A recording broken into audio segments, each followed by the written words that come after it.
break in the weather. They hope to be able to begin recovering the 10 bodies they believe are at the crash site. Coast Guard rescue swimmers saw 3 bodies late on Friday, and they believe the other 7 are inside of the wreckage of the plane. Alex Stone, ABC News.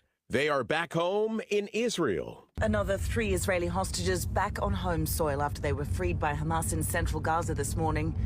Ohad Ben-Ami, Eli Sharabi and Or Levy were handed over by the Red Cross in Deir al-Balah.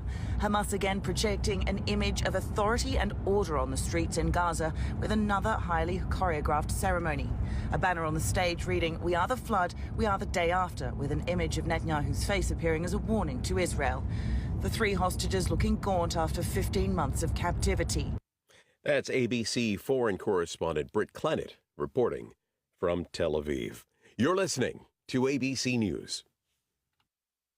Offer not valid in all states or where prohibited by law. Loans are subject to lender approval. See website for details. Honey, the credit card bill came, and we're maxed out. Maxed out cards, rent is due. We just need some extra cash to help us get by. Maybe we should go to 27cash.com. With our bad credit? 27cash.com is one of the largest personal loan networks. They can help people with any type of credit get up to $5,000, and cash can hit our bank account as soon as tomorrow. When you need extra cash, go to 27cash.com. That's 27cash.com. 27cash.com. Struggling with back taxes or unfiled returns? Owe the IRS $10,000 or more? With the IRS ramping up enforcement, taxpayers across the country are turning to tax relief helpers. Call 800-885-0622 now. End IRS stress today. Stop collection efforts, wage garnishments, and sleepless nights. Tax relief helpers can help you or your business settle your tax debt quickly and affordably. Call the Tax Relief Helpers hotline at 800-885-0622. That's 800-885-0622. Start your relief today. It's 12:03 at KSL News Radio. I'm Verl Johansson. KSL's top local story this hour.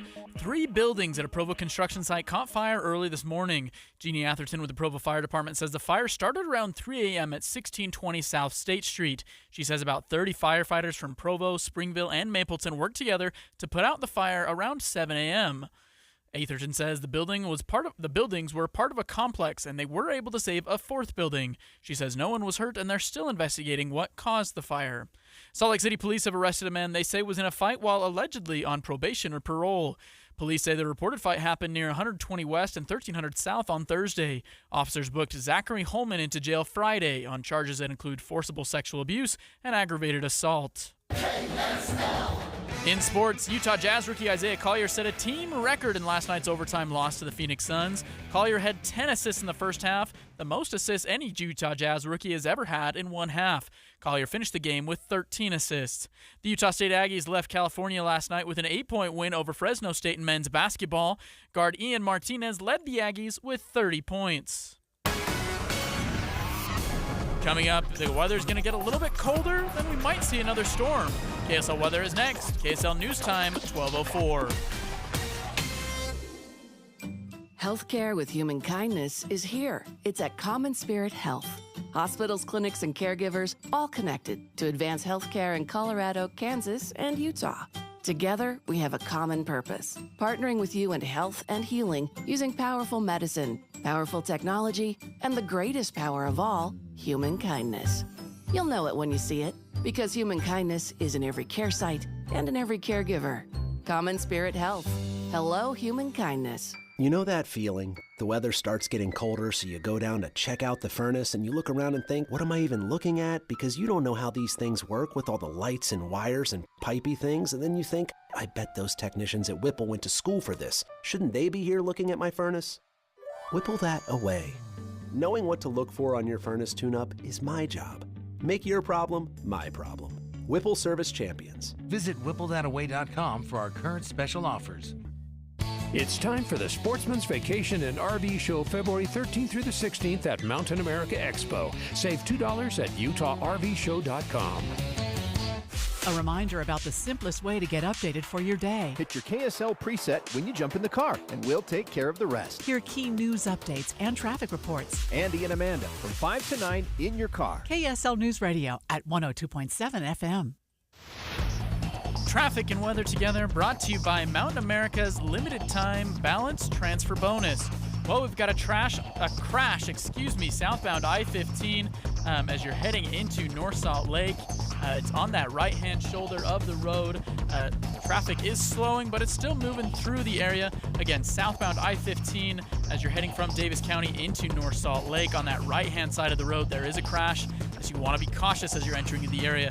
The rest of the state, I-15 southbound from Salt Lake to Provo, looking good. Northbound, flowing pretty well as well today. Utah Symphony performs the score live as the movie plays on the big screen. Don't miss Disney's Beauty and the Beast in concert February 7th and 8th. Well, highs are supposed to get up to 42 degrees today. It's going to stick around in the 40s as we continue into the week with partly cloudy skies. Once we get to Thursday, we get our next storm, looking like more valley rain and mountain snow. Right now, it's mostly cloudy and 39 degrees. I'm Verl Johansson, KSL News Radio, 102.7 FM, 1160 AM, and KSLNewsRadio.com, Utah's news, traffic, and weather station.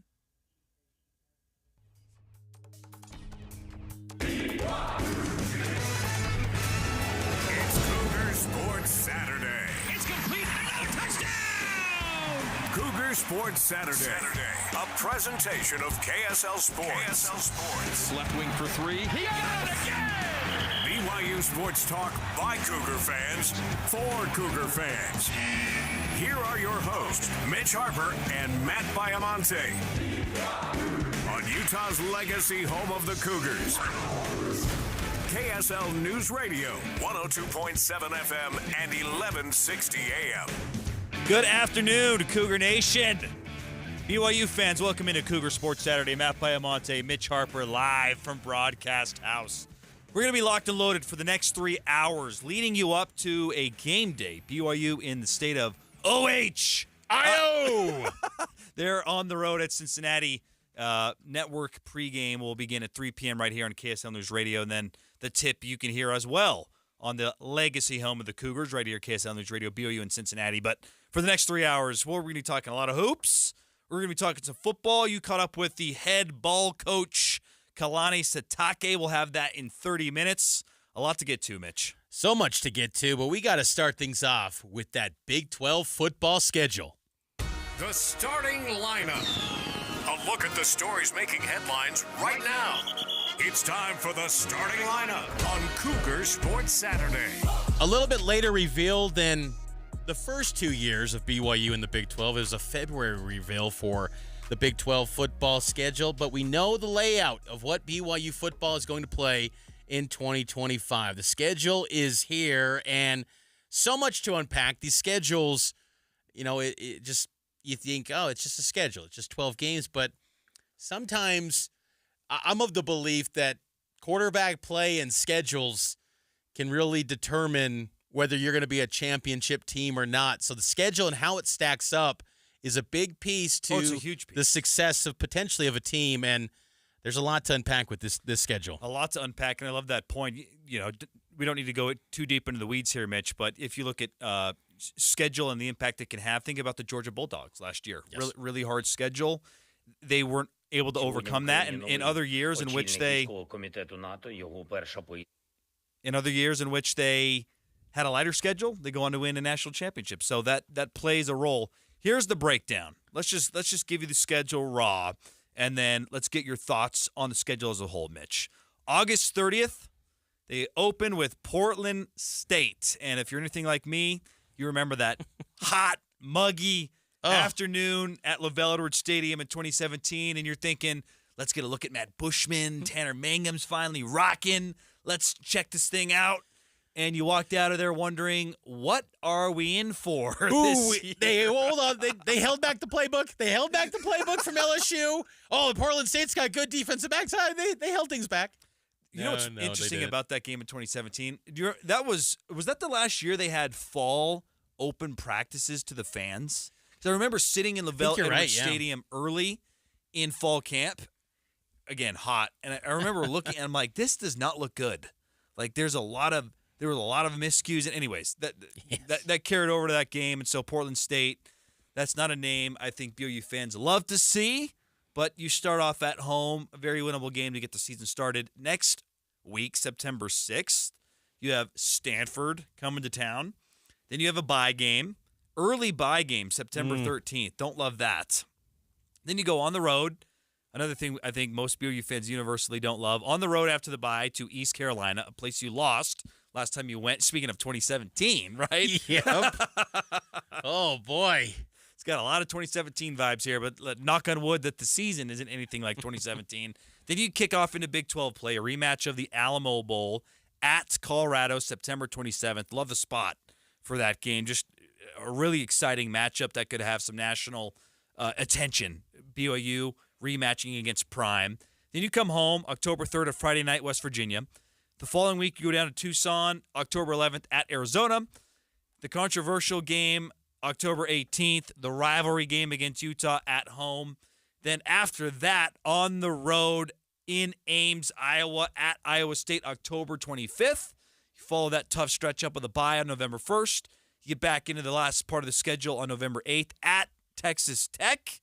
That's a tough one. Then you come home and host TCU. Last road game of the year, November 22nd at Cincinnati. And you wrap up the season, senior night at home against Scott Frost and the Knights, UCF, November 29th. Thoughts on the reveal? Going into the schedule reveal, I had BYU comfortably as the number one team in my way too early Big 12 power rankings. But I think with this schedule reveal, I knocked down BYU just a little bit. And it's not because of, the opponents, and there's going to be someone in this schedule that is a lot better than we think they're going to be as of now. But the logistics of how the schedule stacks up is challenging. And regardless of the opponents and how good the teams BYU faces will be, the logistics is a challenge. That bye week in week 3 is frustrating. That's the earliest bye week since 2013. Frustrating because it's not advantageous. You've barely started the season. Exactly. And also because, why didn't the Big 12 put Colorado and BYU in week 3? Colorado goes on the road at Houston in week 3. Why not have the lid lifter be BYU at Colorado in week 3?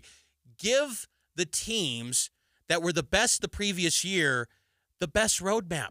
BYU is going to be a preseason top 25 team, and maybe that's the thought is you can stretch out BYU to about week 4, week 5 as a top 25 team by doing that. But to me, it's a frustrating thing to have that early bye because you want to get a little bit of momentum behind yourselves before that bye takes place. I also don't like that BYU has 2 Eastern time zone games without a bye the following week. At East Carolina, that's self-inflicted by BYU, keeping that game on the non-conference slate. But they go at Cincinnati, and that's the second to last game of the year, so it's not really in a spot where you can place a bye. But typically, the teams that have 2 time zone games in the Big 12, they give a bye the following week. BYU didn't get that luxury. And then the other logistics piece, you play Utah, and then it's at Iowa State. We all saw what happened the week after the Utah game last year and in the years in the past. Even in the Independence days, there was a little bit of a lull, a hangover, if you will. I always hate saying that because BYU. But, that's a tricky spot. It feels like that's almost like a potential baked-in loss, potentially, if Iowa State's as good as we think they could be. I do think, though, that BYU did catch some breaks with the schedule, and we knew the opponents beforehand. The fact that you don't have to play Kansas, which I think could be – they had some momentum at the end of the year. They get Jalen Daniels back, and they have one of the fewest roster turnovers in all of college football. So you avoid Kansas. You avoid Arizona State, which I think has the best quarterback in the Big 12. And I know that the Cam Skattebo piece is tough, but I like that they kind of reloaded that position with the Army transfer, who was very productive for them last year. I forget his name. You probably remember his name. Udo, I believe. Yeah, something. But I think Arizona State's going to be good. You avoid them. Kansas State, I don't know what to make of Kansas State, but they're well coached and they have an experienced quarterback who you could presume could improve from a sophomore campaign in Avery Johnson. You avoid them. So I hear everything you're saying about the schedule, and the bye is frustrating to start the season. And that stretch where you got Utah, Iowa State, bye Texas Tech, TCU, that's going to determine whether or not they can get to the Big 12 championship game. But you did avoid some teams that appear to be at the upper echelon of the Big 12. And then I do like that you get that bye between Iowa State and Texas Tech. One of the things that stands out, too, is from September 20th to November 1st, you've only got 2 home games. and you've got 4 road games at East Carolina, at Colorado, at Arizona, at Iowa State. That's tough. And then one of the home games is Utah. That's a tough stretch where you go 6 games, and it's in the heart of your schedule, no breaks. And look, BYU's used to, when they were independent, they went 10 straight weeks without a bye week. So 6 will sound like a breeze, but still, that's a long stretch without a bye week. This season, like last year, 2 bye weeks in the season because week 1 starts before the month of September, so that creates the opportunity for 2 bye weeks. But it's a tough schedule once again. We got to dive, though. Maybe we'll hold it off till the other side, but that rivalry game is going to be interesting, and that's going to be we'll get to that on the other side, but I think some other quirks to this schedule that I think stand out.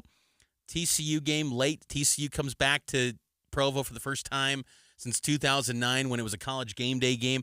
I think TCU is going to be one of the most improved teams in the Big 12 this year, and they were a 9-win football team this past year. I feel like they're due for another breakout year. Back. He is, and I still have some trauma from that afternoon game in Fort Worth in 2023, how he looked like a Heisman contender in that game. But it's a good schedule, and it's fun.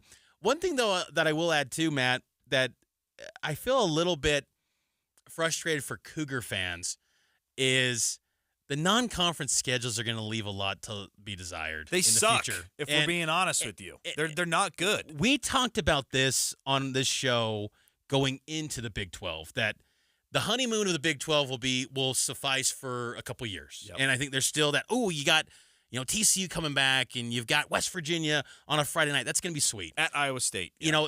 Those are fun. But once that novelty wears off, and it's just every year you're playing teams you got a little bit of history with now, you want that wrinkle, that big marquee non-conference game. And I look ahead to these future schedules in future years. There's not much. Portland State, Stanford at East Carolina, And this is supposed to be a BYU team where I feel like you put the chips in, man. Yep. You cash in on this team. They could go the distance and win the Big 12 and be a playoff team. And, they're not going to – I don't think anyone in that non-conference slate is going to be like SMU was this past year. And at the moment, we didn't realize SMU was as good as they were. We were talking down on that game. I came away from that SMU game thinking, that's not that good of a team. But that's one thing that I feel like as BYU settles into life in the Big 12, I'm kind of missing that a little bit. And the thing that's frustrating about that, too, is now that you're in the 12-team playoff, you can afford to play a Miami. It has no relevance on your ability to get to the college football playoff. You lose that game, it's fine. But if you win that game, it gives you a little more breathing room, because we saw how important some of those games were and how they were weighted. Even if the opponent you play, let's use Texas as an example, they go at Michigan, they win that game, and Michigan wasn't very good, but that carried weight in the eyes of Texas's resume when it came to how the committee looked at them. And so next year you got Utah Tech, California, Colorado State. 2027, Weber State, California, Oregon State. 2028, Oregon State, Boston College. I mean, Boston College is probably the best, nicest road trip you're going to have between now and 2029 when you go at the Boston College. Yeah, and I know that maybe it was a little bit strategic. And look, it takes 2 parties to get a game together, and we've seen that in the past with Independence. But they had the games. They had Ole Miss. They had thing. Miami. And when the 4 corner schools got added, they had already canceled some of these awesome games. And it's frustrating because they committed to maintaining the BYU-Utah rivalry, and then that backfired because they canned some great series in the transition to the Big 12.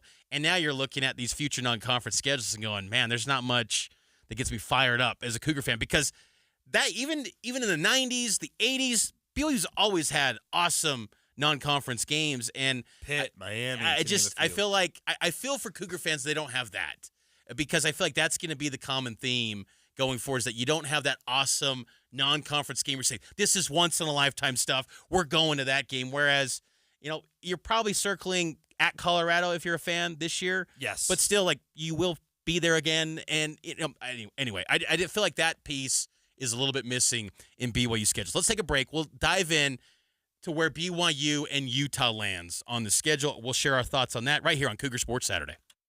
Hi, friends. Dan the Laptop Man here from PC Laptops. In celebration of over 32 years of serving humans in Utah with their computer and tech needs, we've slashed our prices. And these are the new 2025 models. Here's the deal. You can get our new 2025 S1 desktop with a blazing Ryzen 5 processor, 16 gigs of RAM, and over a terabyte of blazing fast storage on this promotion. We also have our new 2025 SM3 laptop with the Intel i5 processor, 16 gigs, and over a terabyte of storage for $999. You can take one home today for $999.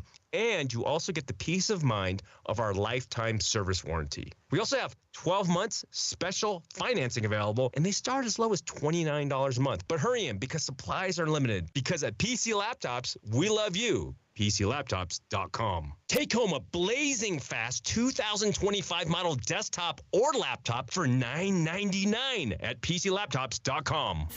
It's a classic odor tale. You fried fish for dinner, cleaned up, but the smell is still in the house. And the neighbors are coming over for game night. They're on their way. And then you spray Febreze Air Mist. Febreze Air starts working instantly to fight even your toughest odors, so you go from fish to fresh like that. Now, all you have to worry about is Pam cheating at charades. Breathe happy, Febreze, la la la la la.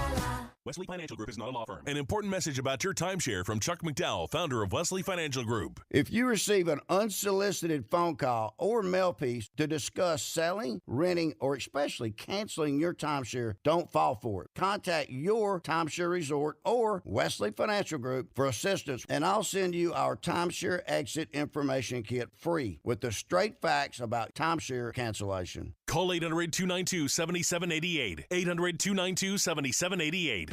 Take advantage of Yes Heating, Air Conditioning, Plumbing, and Electric's $99 or it's free mainline drain clearing special. That's right, $99 or it's free. Feel secure knowing the trusted professionals at Yes guarantee that if we can't clear it, you don't pay for it. Whether it's a small clog or a larger mainline sewer drain issue, the experienced technicians at Yes are ready to solve all of your drain problems. Call now or visit theyesmancan.com for details, terms, and conditions. Xfinity here. How can we help? Hi. My daughter invited her entire class to her birthday party. Can my Wi-Fi handle it? Oh, well, at Xfinity, our latest gateways have tri-band Wi-Fi technology, letting you connect hundreds of devices at once. No way. So if all the kids are watching stuff on their phones, well, their parents are sharing videos online. Yep, go ahead and watch videos. They can all do their thing and party their way. No problem. Oh, we are gonna need a bigger cake. Now through March 4th, get fast, reliable Xfinity Gig Internet for $25 a month for 1 year with no annual contract and Wi-Fi equipment included when you add an unlimited mobile line. And ask how to get an eligible free 5G phone with trade-in. Go to Xfinity.com, call 1-800-XFINITY or visit a store today. Restrictions apply. Requires PayPal split and auto-pay with stored bank account. Taxes and fees extra. After promo, regular rates apply. Xfinity Internet required. Reduced mobile speeds after use of monthly data included with your data option. Data thresholds and actual internet speeds vary. Between all the holiday parties, weekend tailgates, and family get-togethers, we've been overindulging a little more than usual over the holidays. But now, we are starting the new year off on a healthier note by taking Active Liver supplements from New Nordic every day. Active Liver contains a powerful blend of turmeric, milk thistle, and globe artichoke extract, all natural ingredients that help protect the liver so that it can protect you from toxins. It's like giving my body a daily detox. I've never felt better, and my energy is through the roof. And my doctor is already impressed with how much better my numbers are looking. So if better health, more energy, and detoxing your body are some of your priorities this year, get Active Liver today and start the year off knowing you're giving your liver some well-deserved relief. Active Liver is available in both tablets and as a delicious gummy. You can find Active Liver in stores at your local CVS or online at Amazon or newnordicusa.com. Higher taxes, soaring inflation, record low interest rates, and the skyrocketing cost of healthcare. The list goes on. Retiring successfully today is a lot more complicated than ever before. Learn how you can tackle the biggest challenges that you'll face in retirement today. Don't miss a special edition of Retirement Solutions Radio. It's this Saturday afternoon at 3 o'clock, right here on KSL, News Radio 1027.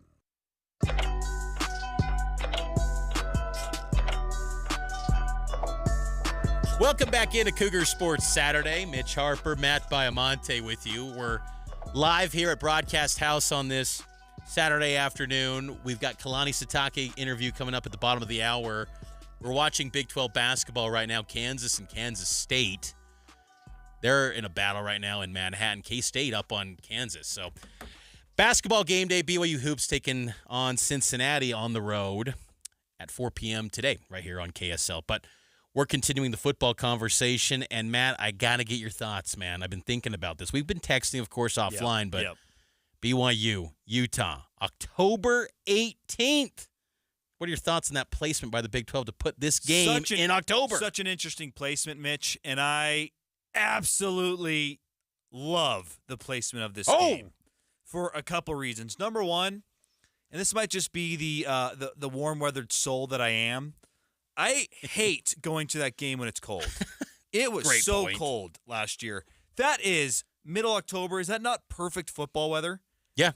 At Lavelle Edwards Stadium, perfect football weather. I love too that it's in the middle of the season to where hopefully you've worked out the kinks and you're still healthy enough to where you're getting a battle of two teams at hopefully the peak of their powers. And for BYU, they could I don't want to say easily, but it's very possible and dare I say probable that they're undefeated. Absolutely. At that point. So there could be a nice national spotlight there.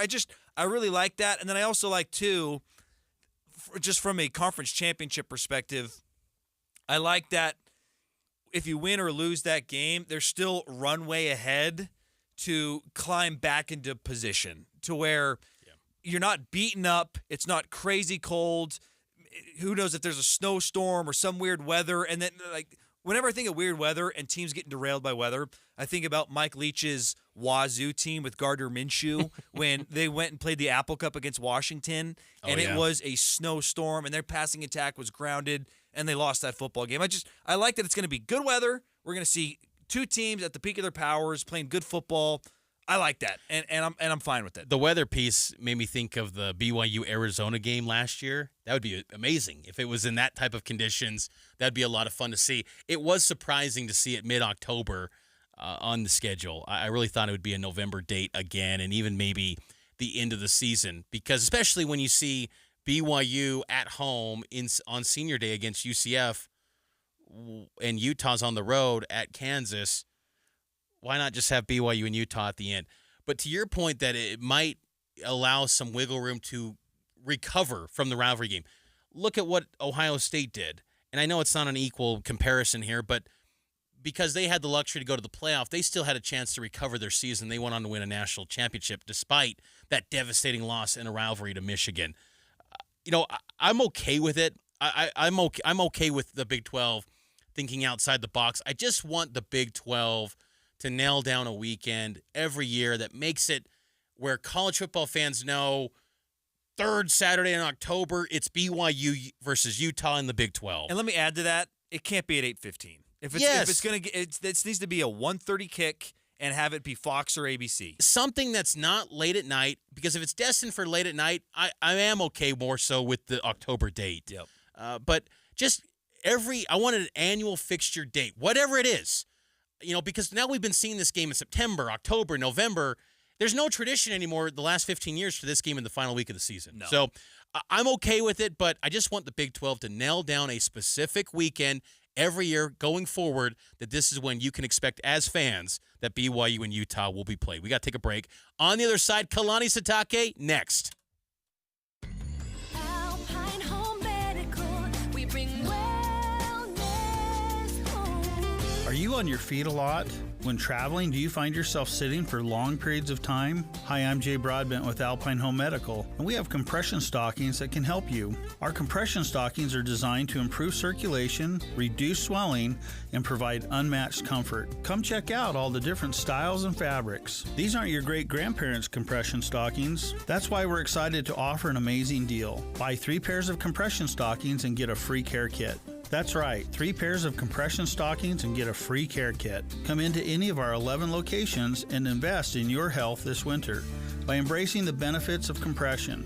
For more details, visit us at alpinehomemedical.com. That's alpinehomemedical.com. Alpine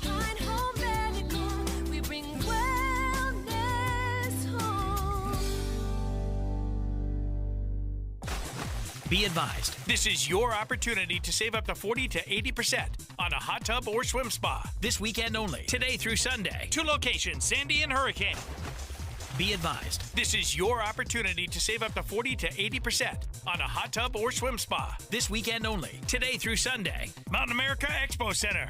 18-month interest-free financing. Our factories have demanded we sell 1,000 hot tubs and swim spas this weekend. Washington County Legacy Park. Huge factory incentives, factory rebates. This weekend only. Mountain America Expo Center. We can remove your old hot tub. Free delivery of your new hot tub. Hot tub starting at $2,999. Washington County Legacy Park. Free delivery of your new hot tub. Just relax and enjoy. Today through Sunday. 2 locations, Sandy and Hurricane. Today, 10 a.m. to 8 p.m. Tomorrow, 10 a.m. to 6 p.m. Mountain America Expo Center. Washington County Legacy Park. Call 833-SPA-SALE or visit hottubandSwimSpaSale.com. There she is, founder and CEO. High five. Dave can't stop celebrating with every business owner in town. All right, Baker Man. High five. He's sharing the excitement of big savings with the Comcast Business 5-year price lock guarantee. Ooh, up top, bike shop. Yeah. It's 5 years of gig speed internet. Quick, high five. 5 years of advanced security. 5 years. And 5 years of a great rate that won't change. Yeah, law partners. Chamberlain, Messethorpe, Dubois. All from the company with 99.9% network reliability. Switch today and get the 5-year price lock guarantee. 5 years. It's back, but only for a limited time. Woo! Powering 5 years of savings, powering possibilities. Comcast Business. Can't forget you, voiceover guy. Ah, thanks, Dave. High five. Ends 3/9/25. Guaranteed rate applies to monthly service charge for new customers on qualifying internet bundle, excluding taxes and fees. Other restrictions apply. What was that? That is business phone bliss with the Ooma Cloud Phone System. It handles all our voice, video, and messaging needs. You sound very... Calm, I am. Ooma has everything I need to run my business more efficiently, like virtual receptionist, call routing, and video conferencing. And it starts at just $19.95 per month per user, plus taxes and fees. Ooma. Nice. Find your business calm at ooma.com/radio. I can't believe how spotless my floors look after using the Swiffer Power Mop. No more dragging around a heavy mop and messy bucket. Now I get the same deep clean without all the work. Thanks to the powerful solution and scrubbing pad of the Swiffer Power Mop, dirt and grime don't stand a chance, and I don't break a sweat. Mic drop. Mop drop. Swiffer Power Mop. Swiffer Power Mop. A smarter way to mop. Try it or your money back. This Valentine's weekend, experience a high-energy performance of musical theater magic, featuring 3 incredible Broadway stars at Abravanel Hall. Imagine iconic songs from your favorites like Wicked, Phantom of the Opera, Hamilton, and more with the full power of the Utah Symphony. If you love Broadway, treat yourself to this incredible concert and get your tickets now for Bravo Broadway, February 14th and 15th at utahsymphony.org. Right now at Wendy's, get 2 of these fave items for just $7. The spicier classic chicken sandwich, Dave's single, or 10-piece nugs. It's an incredible deal, but an insanely difficult choice. Do you go double chicky sando, both spicy and classic, 1 beefy and 1 chicky? Or maybe you go all in on one and go Nug Max. 2 faves for just $7? Gotta be Wendy's. At participating Wendy's for a limited time only. Select a request 2 for $7 deal to redeem. Not valid in a combo or with saucy nugs. Single item at a regular price. Prices may be higher in Alaska and Hawaii. Tired of hearing scary radio ads about the IRS? Tax Relief Advocates is different. TRA is here to tell you that if you owe money to the IRS, whether it's $5,000 or $500,000, we have a solution. TRA can eliminate or reduce what you owe to the IRS with zero risk to you. We have over 1,000 5-star reviews on Google and an A+ with a BBB. End your tax nightmare today by visiting TRA.com or call 800-583-6681. That's 800-583-6681. It's 12:36 at KSL News Radio. I'm Verl Johansson. KSL's top local story this hour. Salt Lake City police officers have arrested 2 people in Library Square connected to a suspected drug trafficking operation. Officers booked Dwight Marsalis and Doreen Olson into jail.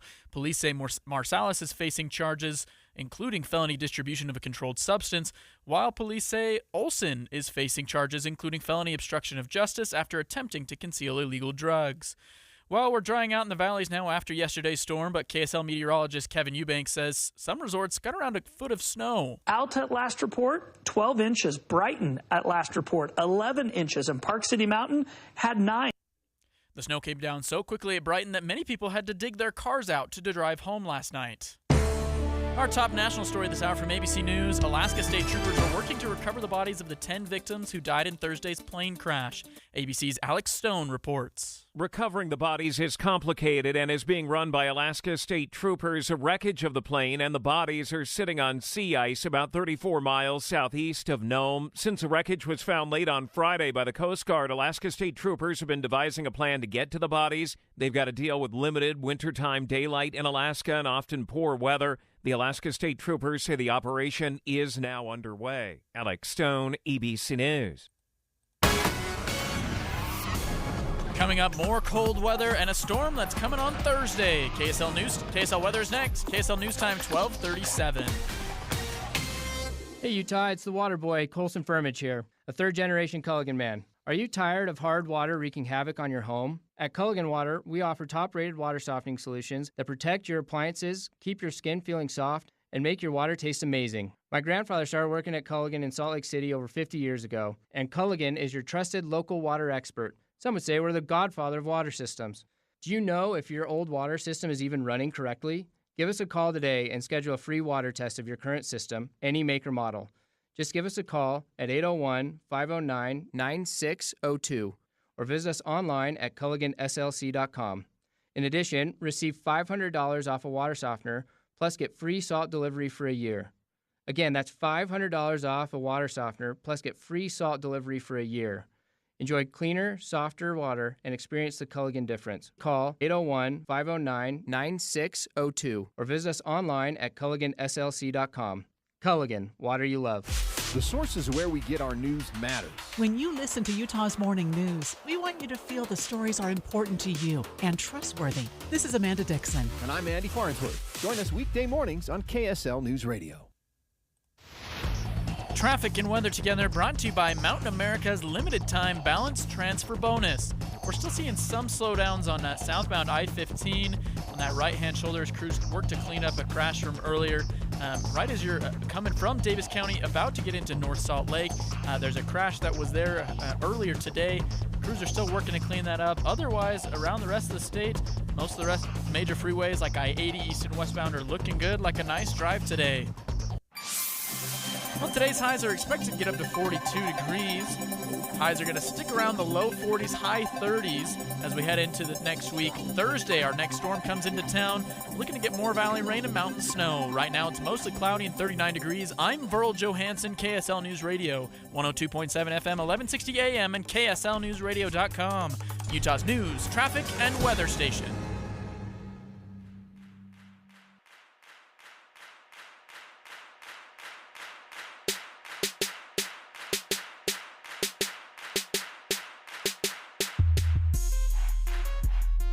Welcome back into Cougar Sports Saturday.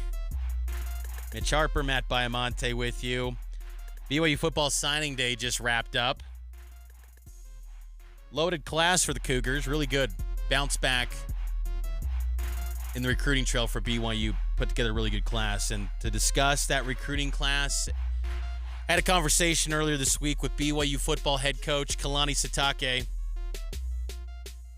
And I talked to Kalani. You know, he's big on the culture of his program. And he's referenced in the past, he wants to get, sure, five-star talents, but also guys with five-star character. What does it take to get that five-star character and evaluate those type of players? Well, for me, it's an easy tell what type of relationship they have with their parents, with their family members, also how they treat their teammates, you know, and how their teammates react to them. What type of leader are they? And it's not just about the vocal leadership. Are they doing great things with their example? The academics, you kind of have to have that for us to recruit you anyway. So that shows a little bit of the work ethic and being able to stick to things, you know, and then be able to work it out. I think that's kind of what we look at. But there's so many different ways that you can do it. I don't think there's just one measurement and you say this is all what it's all about. I think that you can find five-star talent and five-star character too. But if you were to ask me which one do I value the most, it's character. And the character is those young men that actually know what they're there for, that there's a lot of sacrifice and energy that went into them being in the seat that they're at. And it's usually not just by them, it's by others, you know. And so that's what I look towards. And I mean, there's a lot of things that go into being an obedient son, you know. And I think there's a lot of blessings that come to that. So in terms of compensation and the way that you want to play the game, uh, even with NIL and with rev share and all that stuff going on, a lot of people look at the compensation as just in dollars and cents. And for me, the compensation has to come in a lot of different forms. And so it's usually the young men that see that there's a lot of value to being at BYU, and it's not just the money, the actual dollars itself. It's actually the opportunities, the connections, the memories, but also the people that you get to, put into your network of life. And so that's when we put that out there, I think we get the right people, and I think we have tons of guys that have a lot of talent. I don't want to sit there and say that we've not taken talent. This is a very talented group, and so, but the talent is not just the only measurement that we look at. I have a hunch that the guy that kind of fills both buckets in terms of talent and character in this class is a guy you signed this week, McCabe Madsen. Getting to know him a little bit, quite an impressive young man. He can do a lot of different things. I mean, pretty much any position he played in his high school career. What do you like about him at the running back spot, and just maybe describe the battle it took for this staff to land his commitment? Well, I think when we're in competition against these big time schools that have unlimited resources, we have to find what is going to be the competitive advantage for us. But it can't just be only that. There has to be a plan for everything too. But we may not be able to match up with certain schools on facilities or even the resources that they have compared to ours.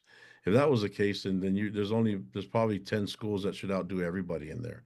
But it's if this young man, if that's what he's about, then we're not going to win him anyways. We can try our best, but even so, we want to get into the game of recruiting because we want him to look at some of the things that we do have that other schools don't, and then we want to highlight that point. And it's not just banging the drum of the religion, and you can have, because we're a faith-based institution and that he's a member of the Church of Jesus Christ of Latter-day Saints. That's really surface level. You got to get to the deep part of it and really let him know where he can thrive. And it's like everyday life that you can have here. I think a lot of people think football only. We have to bring the vision of overall what life is going to look like for the individual. When you think about it, these young men get and start thinking football only. They're only guaranteed 12 games in the year, So if it's just the 12 games that you're concerned about, what are you going to do the other 353 days of the year, And then so we need to bring that I guess that visual for them to see, and then once they start thinking that way, I think the decision becomes a lot easier, especially when we're trying to put forth our best and our strongest features, which is a lot with the church, but it's more with the culture and what we're trying to get done. With that being said, I'd love to have all the resources that everybody else has. We're second year in the Big 12 just completed, and we're getting there, so they can see that there's a plan for that. And so we have to make sure that they know that there's a plan for everything too, and that we are getting there. The days of talking down on us because we're not in a power program or power conference, that doesn't work anymore. So people have to find other excuses not to want to come to BYU. Well, a sign of those increased resources was definitely on your support staff with a hiring of a general manager and Dave George. I bring him up because I'm curious how that's helped, this offseason and freeing you up to not have to worry about necessarily the money side of things and really enhancing those relationships and letting you and your staff focus on that and also football as well. Well, I think when you're talking about culture, it's hard to be the general manager and the head coach at the same time. So because I really believe it's almost like a conflict. I don't need that. This is why the NFL doesn't have it happen. I mean, you don't see a lot of head coaches that are also the general manager. It creates a little bit of conflict of interest just in the professional side of things. But on our side, I think looking at Dave, he has the same vision that I have, and we speak the same language. He's more responsible for the rev share and things like that we're going to have available. Everybody who have that. But I also asked him to not make it be a focus. That can't be like a focus of our program. That can be a focus of other programs, but I have to find ways so that the culture and where they see themselves in the environment here, they can really thrive and be at their best self. And then Dave's got to do enough so that we have everything in place that these young men are getting comparable, but they don't have to be anything that exceeds anyone. And we've been able to hang on to players and take care of players because we were able to take care of the compensation. But it's not the mindset of like it's a price tag. We want these young men to be focused on the transformation rather than the transaction. Even though the transactions do have to happen, you can't get anywhere just on good intentions. You have to actually purchase things. So we know that that's how it works. I just don't have to be the guy that does it. And he can be there, and we want the guys to just focus on what's more important.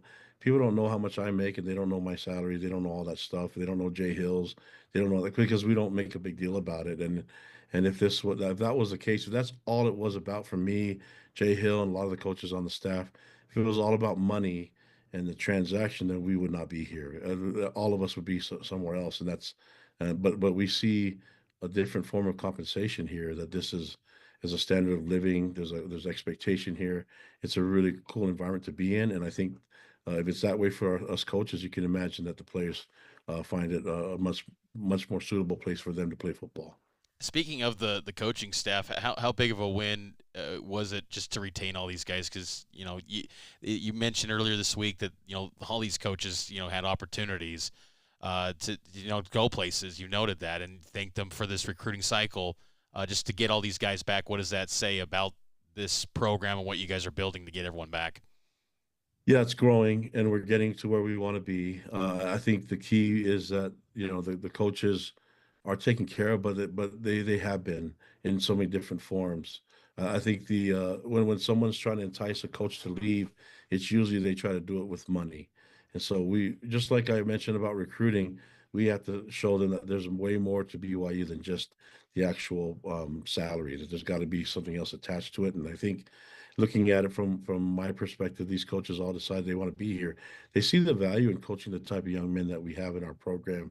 They see a value in belonging and being part of a Cougar Nation, a fan base that's amazing, that's so supportive, and the administration that's supportive. So I think they all see the value that I see, and they want to be here for all the right reasons, just like our players.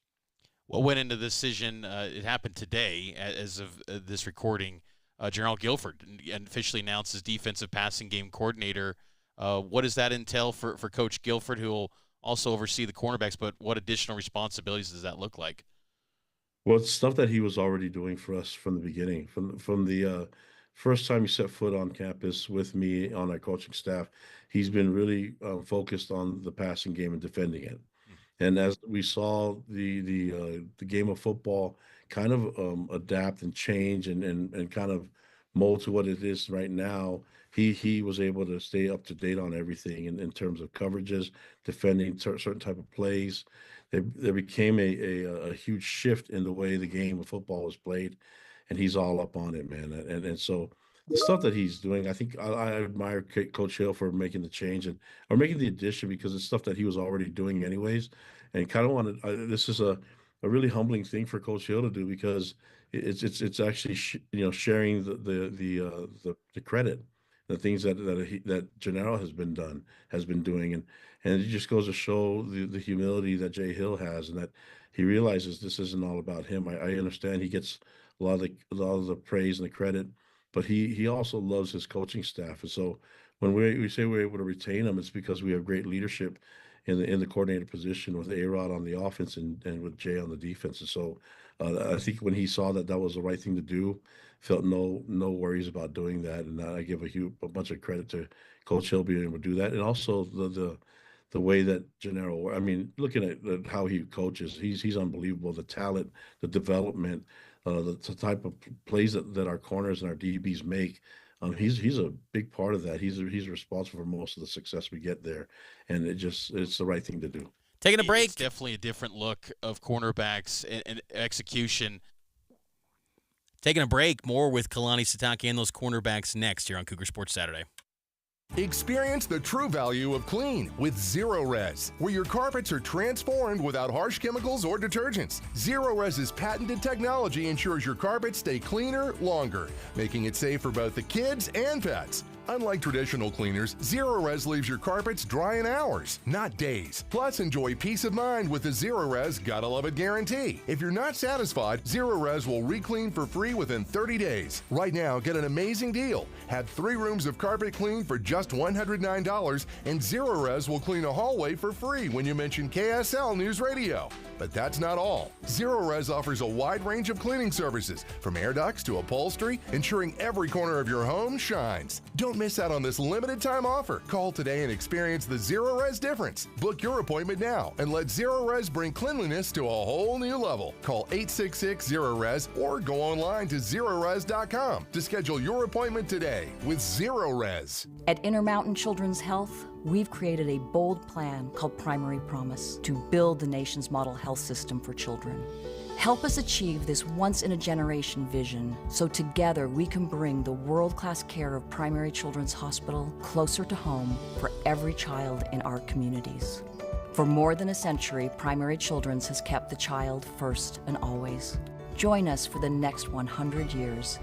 To learn more, visit primarypromise.org. When a woman experiences an unplanned pregnancy, she often feels alone and afraid. So many times her first response is to seek out an abortion. But because of generosity of listeners like you, that search may lead her to a preborn network clinic where she will choose life, not just for her baby, but for herself. Preborn offers God's love and compassion to hurting women and then provides a free ultrasound to introduce them to the life growing inside them. This combination brings the ultimate miracle of life to life, which is why Preborn sees on average 200 babies saved every day. It was like the beginning of my healing journey. They do an ultrasound, and that's when everything changed, because when I saw my baby and when I heard her heartbeat, that was it.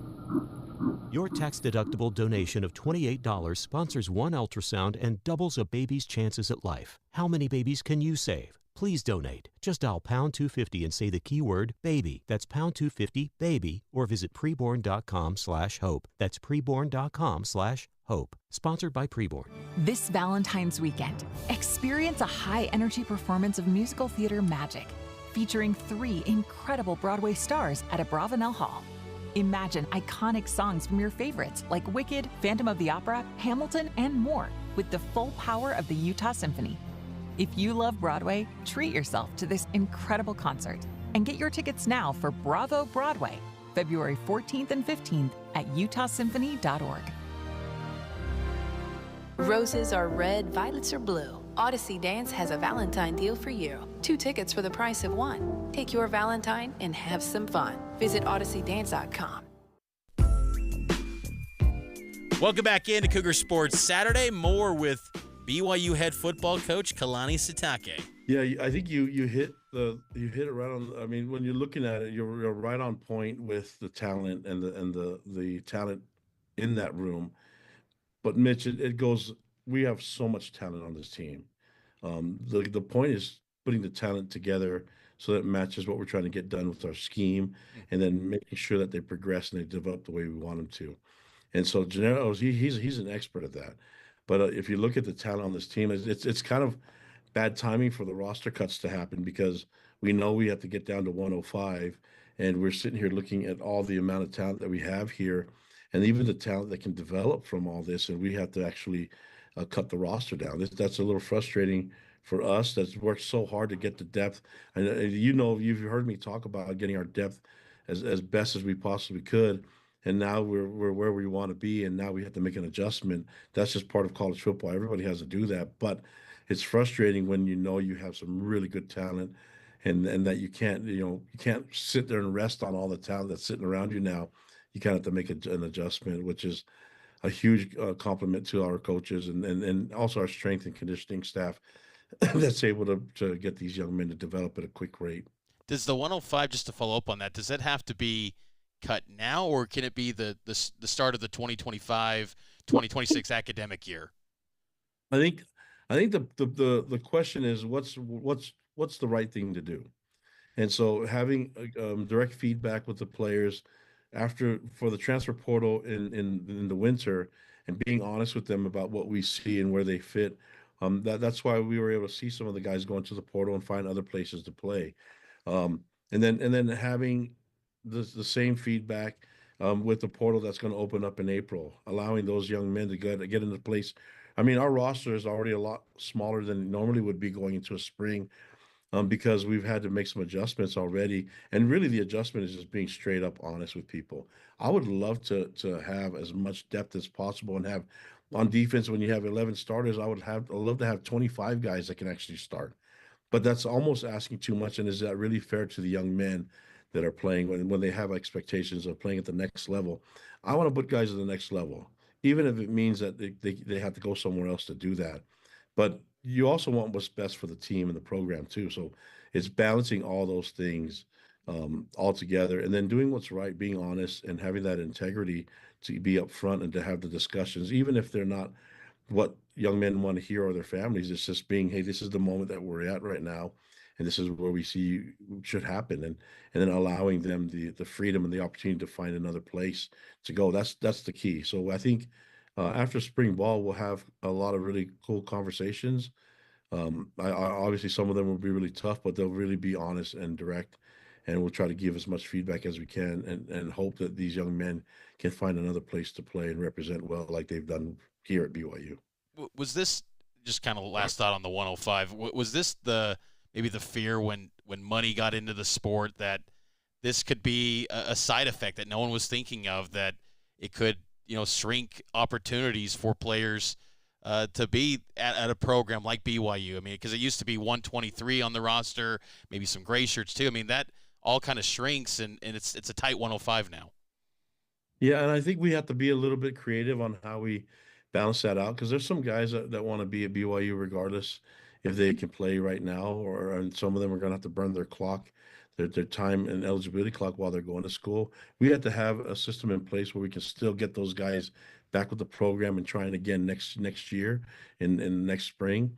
I'm working through all that. Want to make sure that we're in compliance with the NCAA, but at the same time, I want to do what's right by these kids. I mean, with this 105 rule, we wouldn't have Tyler Algier. We wouldn't have a lot of young men that have come through here and been amazing walk-ons for us, that were roster spots, and then we develop into be becoming draft picks. And so you look at those moments and you sit there and you say, well, how can we still hang on to those guys, even though we have to develop them in a different way, or allow them to develop even on their own, and still give an opening for them to try out to get back on the roster. And a lot can happen in 6 months in a young man's life from going. I mean, some guys grow and get bigger and stronger. Some guys just all of a sudden the light bulb clicks on how they understand the game, and that's we have to be able to be accommodating to all of that, and that's the struggle. But we're committed to doing it. We'll find different ways, and I have a strong sports science group that can help us get there and can kind of give us some metrics to look at, and then just knowing the young men and being honest with them about where we see them fitting and what the future looks like for them. I think working together with them will be the key. Last couple. And that's head coach Kalani Sitake. Great stuff with Kalani. You can listen to the full interview on our podcast feed and on KSLSports.com, Cougar Tracks podcast feed as well. That was great stuff with the head coach. Already 10th season. Hard to believe. Kalani's going into his 10th year as the head coach of the BYU program, and might have his most talented team to date entering the 2025 season. We're taking a break. On the other side, we'll recap signing day as the Cougars put together a loaded class, and we'll hit more on the latest with BYU hoops coming up next here on Cougar Sports Saturday. KSL FM Midvale, KSL Salt Lake City. From ABC News, I'm Dave Packer. A federal judge temporarily restricting access by Elon Musk's government efficiency program to the Treasury Department's payment and data systems, saying there was a risk of, quote, irreparable harm. Several states have sued. ABC's Perry Russell. There was concerns that the Doge team would have access to some incredibly sensitive information on Americans, including social security numbers and bank account numbers. But I want to read what the judge wrote in their ruling. They were concerned that the risk that the new policy presents of the disclosure of sensitive and confidential information and the heightened risk that the systems in question will be more vulnerable than before to hacking. So it appears in this ruling from the judge that there were some concerns that DOJ would have access to sensitive information on Americans that could then be exposed to hacking. Alaska State Troopers today trying to get to the bodies of 10 victims who died when a Bering Air passenger plane crashed heading home to Nome, Alaska Thursday in severe weather. Recovering the bodies is complicated and is being run by Alaska State Troopers. A wreckage of the plane and the bodies are sitting on sea ice about 34 miles southeast of Nome. Since the wreckage was found late on Friday by the Coast Guard, Alaska State Troopers have been devising a plan to get to the bodies. They've got to deal with limited wintertime daylight in Alaska and often poor weather. The Alaska State Troopers say the operation is now underway. Alex Stone, ABC News. In Tel Aviv, hundreds gathering again this weekend to protest Prime Minister Benjamin Netanyahu and his handling of the war in Gaza, including relatives of hostages kidnapped by Hamas, demanding a deal that will include the release of all remaining hostages held in captivity in Gaza instead of the gradual release that's happening under the current ceasefire. This is today 3 more Israeli hostages were released. The men, when they were released, looking gaunt, Hamas parading them in front of a large crowd on the Gaza Strip before they let them go. In return, Israel releasing 183 Palestinian prisoners. You're listening to ABC News. Valid in all states or where prohibited by law. Loans are subject to lender approval. See website for details. Honey, the credit card bill came, and we're maxed out. Maxed out cards, rent is due. We just need some extra cash to help us get by. Maybe we should go to 27cash.com. With our bad credit? 27cash.com is one of the largest personal loan networks. They can help people with any type of credit get up to $5,000, and cash can hit our bank account as soon as tomorrow. When you need extra cash, go to 27cash.com. That's 27cash.com. 27cash.com. Struggling with back taxes or unfiled returns? Owe the IRS $10,000 or more? With the IRS ramping up enforcement, taxpayers across the country are turning to tax relief helpers. Call 800-885-0622 now. End IRS stress today. Stop collection efforts, wage garnishments, and sleepless nights. Tax relief helpers can help you or your business settle your tax debt quickly and affordably. Call the Tax Relief Helpers hotline at 800-885-0622. That's 800-885-0622. Start your relief today. It's Cougar Sports Saturday. It's complete. Another touchdown! Cougar Sports Saturday. A presentation of KSL Sports. Left wing for 3. He got it again! BYU Sports Talk by Cougar fans for Cougar fans. Here are your hosts, Mitch Harper and Matt Baiamonte. On Utah's legacy home of the Cougars. KSL News Radio, 102.7 FM and 1160 AM. Hour number 2 of Cougar Sports Saturday as we inch closer to pregame and tip-off from Cincinnati. BYU on the road. It really is an important road trip for this BYU basketball team. Right now, look, I don't personally subscribe to Joe Lunardi being the end-all, be-all for bracketology, but a lot of people think that's the most important and predominant bracketologist in the land, and he has BYU in, last 4 in as of right now, but they got to take care of these lower-level games. You can't afford to drop a quad 2 game. And also, you always have to think BYU in the NCAA tournament, drop them a seed line than what the projections say because of the no Sunday play. Last 4 in, maybe you're looking at a play-in game right now. Or you're out of the field, because if you're last 4 in, you're in Dayton right now. Good point. And then, no Sunday and the logistic nightmare that BYU can cause for the bracket because you've only got 2 brackets to work with. Like, that is such an underrated, piece to BYU basketball and bracketing them is that they've only got 2 regions to actually go through, and then within those 2 regions, only the Thursday, Saturday quadrants.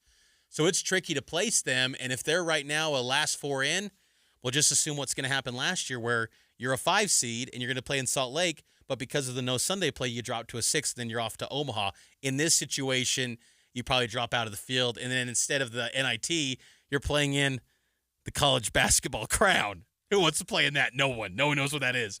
Hey, I would be okay with it. I think that'd be fun a week in Vegas, but still, you want to get in that NCAA tournament. BYU's got a quad 1 opportunity coming up today, 4 p.m. tip. And then what? in Cincinnati. West Virginia on Tuesday, quad 2, right? I believe it'd be quad 1. Two more quad I ones. believe. I'd have to double check on that. That but one feels like it's on the fringe. But either way, so we got 2 road quad 1 games. Yes. Big opportunities. And that's the great thing about the Big 12. Even these games where you feel like it's not Kansas, it's not Baylor, it's not Arizona, but they're just still these great quality games. Yes, quad 1 for West Virginia on Tuesday. They're rated number 42 in the net. Cincinnati today, number 51 in the net. So both quad 1 opportunities. And to go deep in the weeds for those listening at home, quad 1 on the road is top 75 net, right? On the road, yes. Teams rated 1 to 50 in a neutral setting. That qualifies as quad 1. And then if you're playing a game at the Marriott Center for BYU, teams ranked 1 to 30.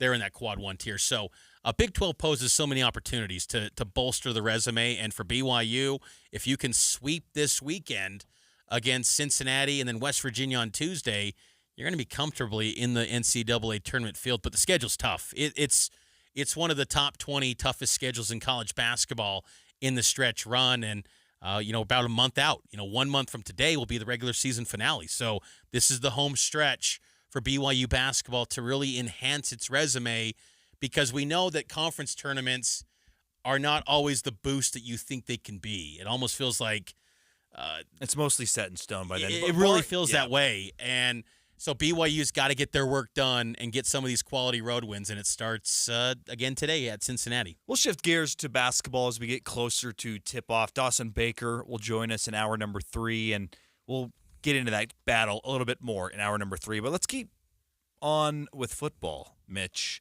BYU football, they wrapped up signing day. It's kind of sad that February signing day that we used to hold so near and dear has completely gone by the wayside. But BYU did sign a few guys, and now we have a full picture of their 2025 recruiting class. Before we get into the most critical, impactful guys they landed in this class as a whole, what'd you make of those few last players that snuck in on this February signing period? McKay Madsen, running back athlete out of Clovis, California. Jacob Nye, a tight end out of Texas. Landon Goff, a safety out of Lone Peak High School. And Jordan Chris, a cornerback out of Arlington, Texas. I think those are good additions. And McKay Madsen is going to be awesome. There's some players, when they sign, you just have a great feel where they're going to become dudes that BYU fans instantly are thinking about. And they're names that, wait till he comes back from the mission. That's going to be McKay Madsen. And I love that Kalani Sitake and Aaron Roderick are going to have him at running back. I think he's got a bright future ahead.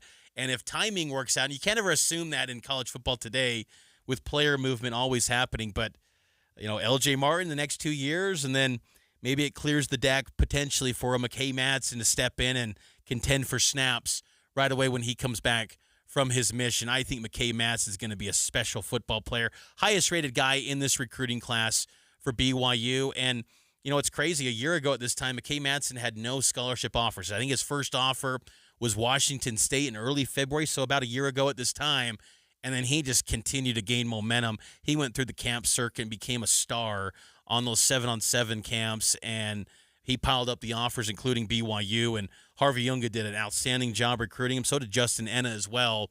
But, BYU, I think, too, the players in the program right now and the coaches, but the players giving almost like testimonials of, hey, I've lived that life of being, a heralded recruit and being on the other side at places that aren't BYU.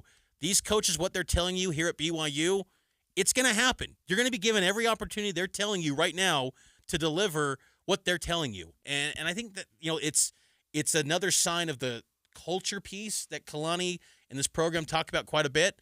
It showed up by getting McKay Madsen, because when they landed him at the All-American Bowl, we were doing our show, it was not a guarantee going into that week in San Antonio that he was a BYU Wasn't he lock. crystal balled at one point to Oregon? Yes, he was.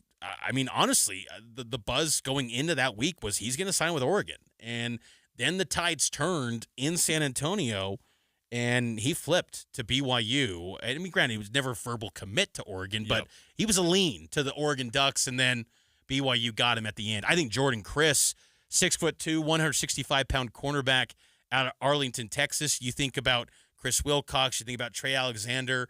These, underrated recruits, but they got tons of athleticism, tons of speed. General Guilford's done a brilliant job with developing cornerbacks at BYU. Evan Johnson's been really good too. Under the radar guys, not many offers, and you think, well, how much can he really contribute? But that position's been very successful in terms of development. You're not getting the bona fide 4 and 5 stars at cornerback at BYU. You're not getting the Cormani McLeans. You're not. But you've got to get those developmental guys that want to be at BYU. And when Kalani talks in that interview earlier about, we look at the family dynamics, very supportive family, heavily involved with Jordan Chris. They love that they're going to BYU. It's like a dream thing, even though he never envisioned being at BYU, to play in a power conference in a league that goes back home to Arlington potentially. He's going to be someone, not necessarily this year, but down the road I really like. And then Landon Goff, heck of a football player. I mean, really good defensive back at Lone Peak High School. Good athlete, too. 6'3", 185. I'm very impressed that BYU added him. I mean, there was thoughts that maybe he could be a PWO, but they elevated him to a scholarship offer late in the process, and that's noteworthy when you consider you only have 105 spots now in rosters.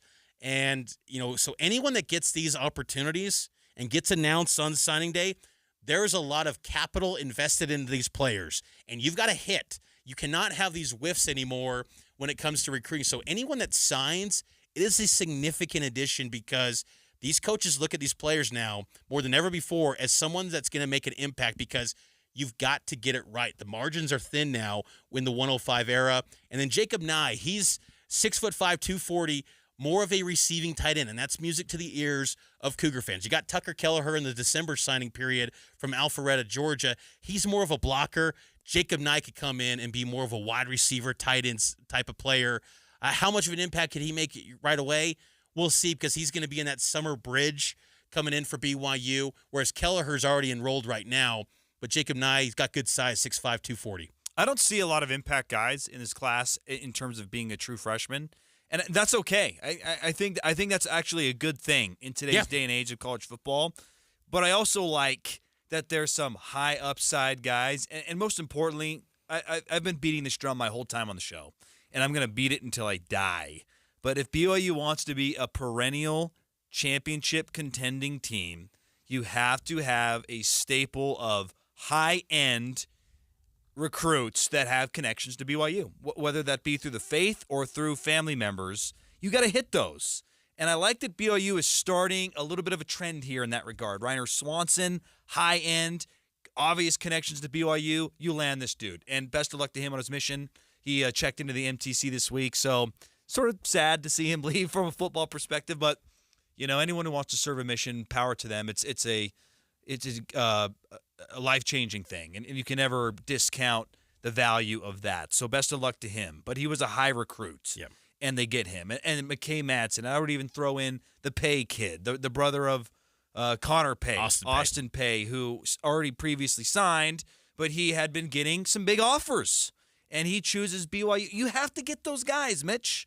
And there's a few of those guys in this class that I really like, and then you've already touched on a couple of high-end prospects with high potential, but none of them are going to be counted on to deliver immediately. And I like that there's a little runway there for them to develop. It's a really good class. But now, it doesn't rank super well, but I like the potential here. The nice thing about a lot of these additions is that if the starters go down, or if the starters are not performing to a level, or the second-string guys are not performing to the level that the coaching staff expected them, these guys could step in. And I think there's 5 guys in this class that could make the freshman class, not talking about the transfer portal guys, freshmen, that could make an impact in the fall this season.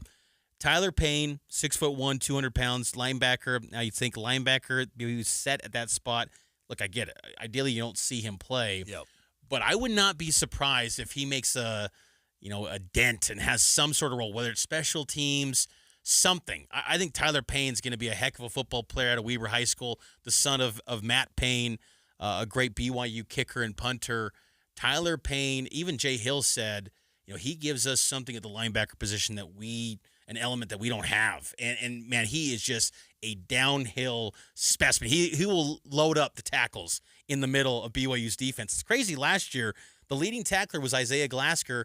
70 tackles. That was it. Lowest amount of leading tackles for a BYU defensive player leading tackles since 1993. Wow. Balance across the board for BYU, but Tyler Payne could really rack him up. And ideally doesn't happen until down the road, but I think he could maybe be a two-deep name eventually for BYU. LaMason Waller, wide receiver, 6'1", 178, speed galore. I mean, he comes in. We had him on the show, big personality.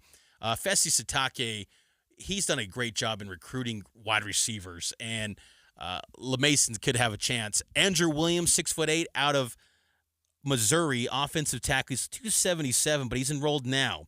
And I think that gives them a chance to potentially have an impact in the fall, particularly at the offensive line spot. I don't look at return missionary offensive linemen having any chance to compete right away. You got to be that direct out of high school and physically where are you at. I mean, if he can get up to 305, by the fall, maybe there could be a chance there because I think BYU's top 6, 7 are really good. Maybe he could be in that 8, 9 spot and knocking on the door to be next in line. And then a deep cut name that, and I look at it from a position of need, but Kendall Wall out of Mountain Ridge High School, 6'5", 215. This could be a path where he plays D end, or maybe they load him up, put the weight on, and make him a John Nilsson type of the future, or Blake Mangelson. Great athlete. He could do a lot of different things along that defensive line. Just depends on what direction they go. Those are the 5 to me, or 4 or 5 that I could see having an impact. Vincent Tautua, who's enrolled right now, 6'3", 250 on the D-line. He could be a factor as well. But there's some intriguing options. But to your point, they're more just feeling the depth. And that's a nice luxury to have where you're not saying, oh, this freshman needs to come in and save the position. There's none of that needed because this is a veteran team in 2025. And that's what I prefer. I think there's still tremendous value in experience and development. I like that BYU is continuing to lean into that. They leaned heavily into that last offseason, and I think there were some fans and maybe some in the media, ourselves included, that thought, why aren't you going to the portal more to try and upgrade those positions? They leaned on development. That paid off. I like that that's kind of where this football program is trending, where they want to invest in development. They'll still supplement with the portal, which we saw, but there's not going to be 50% turnover year over year, and I prefer that as a fan, and I think that's still a winning formula in college football. And to maintain that, you got to keep winning, but you also got to continue the resources. And as you heard from Kalani in that interview, no, they're never going to be, they want more. You always want more. You're happy with what you got, but and it's going to be nice too that the media rights money starting next year is going to go up to a full share, $31 million. Now, some programs might say, oh, that's not anything compared to the Big Ten and SEC. For BYU, that's a fortune. Yep. BYU in the independence era was making pennies compared to power conference teams. They're going to make $31 million in that 2025 to 2026 academic year. That's huge money. Yep. That's going to be pumped into BYU football like never before. And, I mean, yes, it's going to spread out throughout the athletic department, but there's more resources. And we know BYU sports has always operated in the black. This is not like other athletic departments where you just, everything you bring in, you then spend. BYU's got money, and still not to the level of, the elite, the Texases of the world. I get that. But BYU's in a great position, and the challenge now for BYU is to establish themselves as an annual contender. You want to get to that point in the Big 12 where no matter who the quarterback is, no matter who the personnel is, it's BYU. We got to put them near the top because that's what they do. That's the challenge of someone from a narrative perspective in this league, that they get that benefit of the doubt every single year. BYU football once upon a time had that in the 80s and 90s with Lavelle. Can they do that in the Big 12? This is the chance in 2025 to start to establish that type of identity for this program. Let's take a break. I want to hear from some fans about the schedule on the other side. Text us at 57500. A lot of pushback on our commentary about that Utah game being on October 18th and that being a decent spot for it. Why does this game have to be at the end of the year? That's what I want to hear on the text line, 57500. Text us. We'll read your text. Why does the rivalry game have to be the final game of the season? Let us know. We'll get to your texts on the other side. Are you in search of a fulfilling career where you can work on a team that provides you room to grow, learn, and thrive every day? Focus Engineering and Surveying is looking for individuals to join their team who take pride in the customer service they provide and have a passion for their clients to be successful. No experience in engineering, CAD design, or surveying? No problem. Focus will train those who fit their team culture for rewarding careers in surveying and CAD design. If you can align with the core ideology and the Focus team culture, if you're internally driven, team-oriented, client-focused, and love personal development and growth, Focus Engineering and Surveying is the place for you. Enjoy a positive work environment and paid internship opportunities, plus fantastic benefits like great health care with 80% employer-paid premium and HSA matched up to $200 per month, 401k, vacation, even annual performance bonuses. Start your journey towards your new and fulfilling career. Apply now at FocusUtah.com. That's FocusUtah.com. Wesley is a truck driver. I drive a truck and I love what I do. A truck driver with IRS troubles. They told me I owed them $43,000. It got really bad. Quite a few letters in the mail. They were talking about wage garnishment, coming after my house, my car. Yeah, they don't play around. I seriously thought that I was going to lose everything. One sleepless night, Wesley finally made a call to Optima Tax Relief at 2 a.m. Kind of figured I'd get a machine, but I didn't. I actually got to talk to an actual person in the middle of the night. He found just what he was looking for. Oh, they were great people. You need a team of people that know what they're doing. Optima Tax. They know what they're doing. Optima Tax Relief came through with flying colors. I saved an incredible amount of money. Happy don't even come close. I was absolutely overjoyed. Take Wesley's advice. If you're in any kind of trouble with the IRS, call Optima Tax Relief. Don't trust anybody else. Call Optima for a free consultation. Call 800-343-6460. 800-343-6460. 800-343-6460. Optima Tax Relief. Some restrictions apply. For complete details, please visit OptimaTaxRelief.com. Hi, this is Doug Wright, and over the years, you've heard me praise the Connecticut soft water systems. You've heard that so often, you might be tempted to chuck a shoe at your radio. Well, hang on, because I've got some great news. Get this, Connecticut will pay you $50. I'm not kidding on this. They'll pay you $50 to buy a competing water softener from another dealer. Ready for the rules, though? Well, they're pretty simple. Invite Connecticut of Utah to your home for a free estimate on a Connecticut water softener. If within 60 days of hearing them out, you buy any other system from any other water softener dealer, Connecticut of Utah will fork over $50.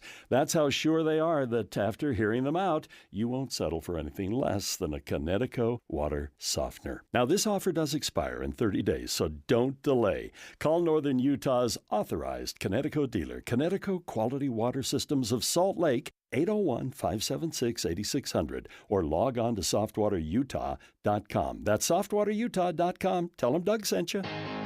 At JCW's, we think tipping might be getting a little out of hand. Like when you're asked to tip at the register before you've even been served, or when you're at the yogurt shop and find yourself serving yourself.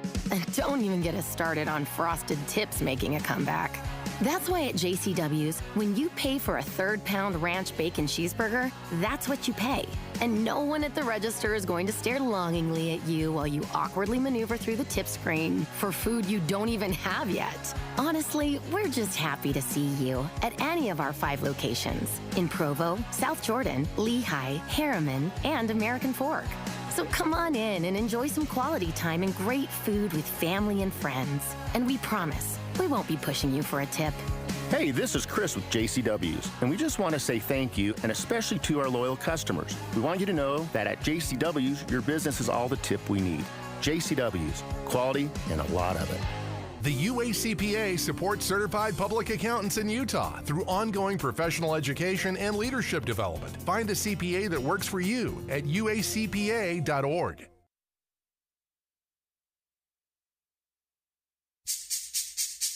This speech is my recital. I think it's very vital to rock around. That's right, on time. It's tricky. Here we go. It's tricky to rock around, to rock around. That's right, on time. It's tricky. It's tricky. You know what else is tricky, Mitch? The placement of this rivalry game. Because it seems to have hot opinions. Someone on Instagram named Jimmy Chesh says, horrible placement. Everyone knows it has no business trying to become the Red River rivalry. Put it at the end of the season. Thoughts? It had no business being in September, but we dealt with that for a decade because Like, we're arguing over something where, do we even know if the administrators were fighting for this? I think BYU was. I think because when they were independent, they wanted to be in November. But, it wasn't fought for when Utah went to the Pac-12. Like, they just said, well, Pac-12 told us we have to do, the first 3 weeks, even though Notre Dame gets an exception with USC, Notre Dame gets an exception with Stanford. There was no fighting to get BYU and Utah at the end of the season. It was just like, oh, okay, we're just going to accept it. I guess what I'm just thinking, Matt, is like we live in a world now where college football has a 12-team playoff. College football has players making a lot of money. College football, you're in a space where we experienced last year, the Big 12 wants to get the narrative in the media, the mainstream media that tells everyone that keeps falling in the same line, hey, rivalry week's on the final week of the year. That same media will then say your league is invalid and not worthy of anything and shouldn't be included in this thing. Like, you have to think outside the box. So I'm okay with the Big 12 saying, you know what, let's put BYU and Utah in October. Fine. But give us some reasoning as to why they're deciding that. That's to me where there's a little bit of silence. The Big 12 had a schedule reveal show, and they had the director of football ops in the Big 12, Scott Draper, on, and the host didn't ask him any pressing questions. It was an in-house production and didn't really touch on rivalry talk. I mean, I'd like to know exactly why October 18th, because if they did say, hey, we had a lot of success with Texas and Oklahoma here, we think BYU and Utah can become that in our league, I can get on board with that vision. Yes. But if it's just every year, November 9th here, October 18th here, November 16th, November, I don't like that. Agreed. But give me something every single year that I can just say, that's BYU Utah week. Texter 6634, because tradition. Here's the thing. Tradition is gone. And you already noted that it's been gone in this rivalry for well over a decade, but I would even argue, by and large, it's gone in college football. Yeah. BYU's playing conference games in Orlando last year. Tradition. If we cared so much about tradition, and this is a real thing, I want all BYU fans to sit down, don't pull off to the side of the road, but if tradition drove the vehicle of college football, you would be left out. Yeah. You would not be in a power conference. There would be no 12-team playoff. You would not have the access and the money that you currently have. You might still have that rivalry game. You'd still have the old wagon wheel because it's tradition, but you wouldn't be playing big boy football. Yep. So, good point. Tradition. Look, and I'm pro tradition. I like the band. Yeah. I want some of these things to come back. I like good non-conference games. I like rivalries. I love all those things. But you can't have it both ways. And tradition going by the wayside has benefited BYU football to where if it had stayed in the status quo, you're not getting into the Big 12. You're not getting into the Pac-10. You're not getting into any of that. So this idea that because it's tradition, you got to play this game at the end of the year, I don't buy into that, and I don't care for it because I like where we're at now. Personally speaking, I don't want Utah in the conference, and I don't need to play this game. So there you go. BYU and Utah have played, I think, one game at the final week of the season in HD. Because the Mountain was never in HD. It was 2018, right? Yeah, 2018, and the game kicked off on Fox Business Channel. Tradition. Like, the thing is just like, I wouldn't mind having it at the end of the year, sure. The thing is, though, is that this game can be played tomorrow, and it's going to be awesome. I know. The lack of because it's in the middle of the year, it's not less important. The lack of being played at the end of the year, it hasn't mattered. The intensity of the rivalry is still cranked up. Fans still cared as much as ever. November 9th, everyone was crushed on the Utah side, and for BYU, they were celebrating like they won the Super Bowl. It was a massive deal. Like, at no point did I say, you know what, Matt, BYU should have played this. They should have played this on November 30th. This would have been a lot sweeter when Farron hit that kick. It would have been better on November 30th. You could argue that had that been played on November 30th, BYU 2 losses, Utah out of a bowl game, nothing's on the line. The stakes were higher. I could see a scenario October 18th this year, BYU and Utah are 6-0. Maybe. Right. I could see that. Yeah. And that's pretty sweet. That'd be fantastic. So the only thing that I think bothers me, and I know we got to get to a break, but just quickly, the thing that does bother me about it bouncing around in the middle of the year is if you're going to try and amplify it on a different week to avoid rivalry games, to have a bigger stage, give it the bigger stage. Yes. Guarantee it the bigger stage. And we last thing, too, is we don't know, too, how much ESPN and Fox are saying, hey, this is your reality. This is where it's ending up. True. So you choose what you want to do. Like, put it in the Thanksgiving weekend, but this is where it's going to be. Like, we don't know what those conversations are like for the Big 12 where ESPN and Fox are telling them. We don't know. So how much does that impact the decision? Hopefully we can get some answers this offseason from your Mark and the league because, we don't know that dynamic. What is ESPN and Fox telling them in these talks? We got to take a break, though. On their side, the top 5 next here on Cougar Sports Saturday. This is the story of the one. As a maintenance specialist for university housing, he knows college students can major in wear and tear. Plus, housing so many students doesn't leave a lot of room to house all the supplies he needs. That's where Grainger comes in. With over 1 million industrial-grade products and fast, dependable delivery, Grainger carries the quality products he needs so he doesn't have to. From a new door hinge to a whole new faucet. Call, click Grainger.com, or just stop by. Grainger, for the ones who get it done. Febreze. It's a classic odor tale. You fried fish for dinner, cleaned up, but the smell is still in the house. And the neighbors are coming over for game night. They're on their way. And then you spray Febreze Air Mist. Febreze Air starts working instantly to fight even your toughest odors, so you go from fish to fresh like that. Now all you have to worry about is Pam cheating at charades. Breathe happy, Febreze, la la la la la. It's the Advanced Window Products President's Day sale. If the cold is seeping in through your old windows, Advanced Window Products will install state-of-the-art double-pane windows with insulated frames. Your home will take on an exciting new look, and you're going to save on your heating bill. And not for nothing, your air conditioning in summer. And right now, with the President's Day sale, you save $2,500 off 10 windows or more. For 38 years, Advanced Windows has been building beautiful custom windows and frames right here in Utah. There's no middleman, so you save. So keep out the cold, cut down your energy bills, and save $2,500 with one call to Advanced Window Products. 801-850-9100. An expert comes out for a no-pressure consultation. They'll tell you about the payment plans, including no payments for 24 months. The Advanced Window Products President's Day sale. Get $2,500 off. Call 801-850-9100. That's 801-850-9100. Or just go to advancedwindows.com. Hey, this is Dan, the laptop man from PC Laptops. Imagine struggling with a slow, outdated computer that takes forever to load anything, that randomly freezes up and is filled with viruses and malware. Now picture yourself with a powerful desktop or laptop that runs smoothly and efficiently, making your work and entertainment seamless. Take one home today. The new 2025 S1 desktop or SM3 laptop for only $999. You heard that right, $999. You get a blazing fast processor, 16 gigs of RAM, and over a terabyte of blazing storage for $999. What else do you get?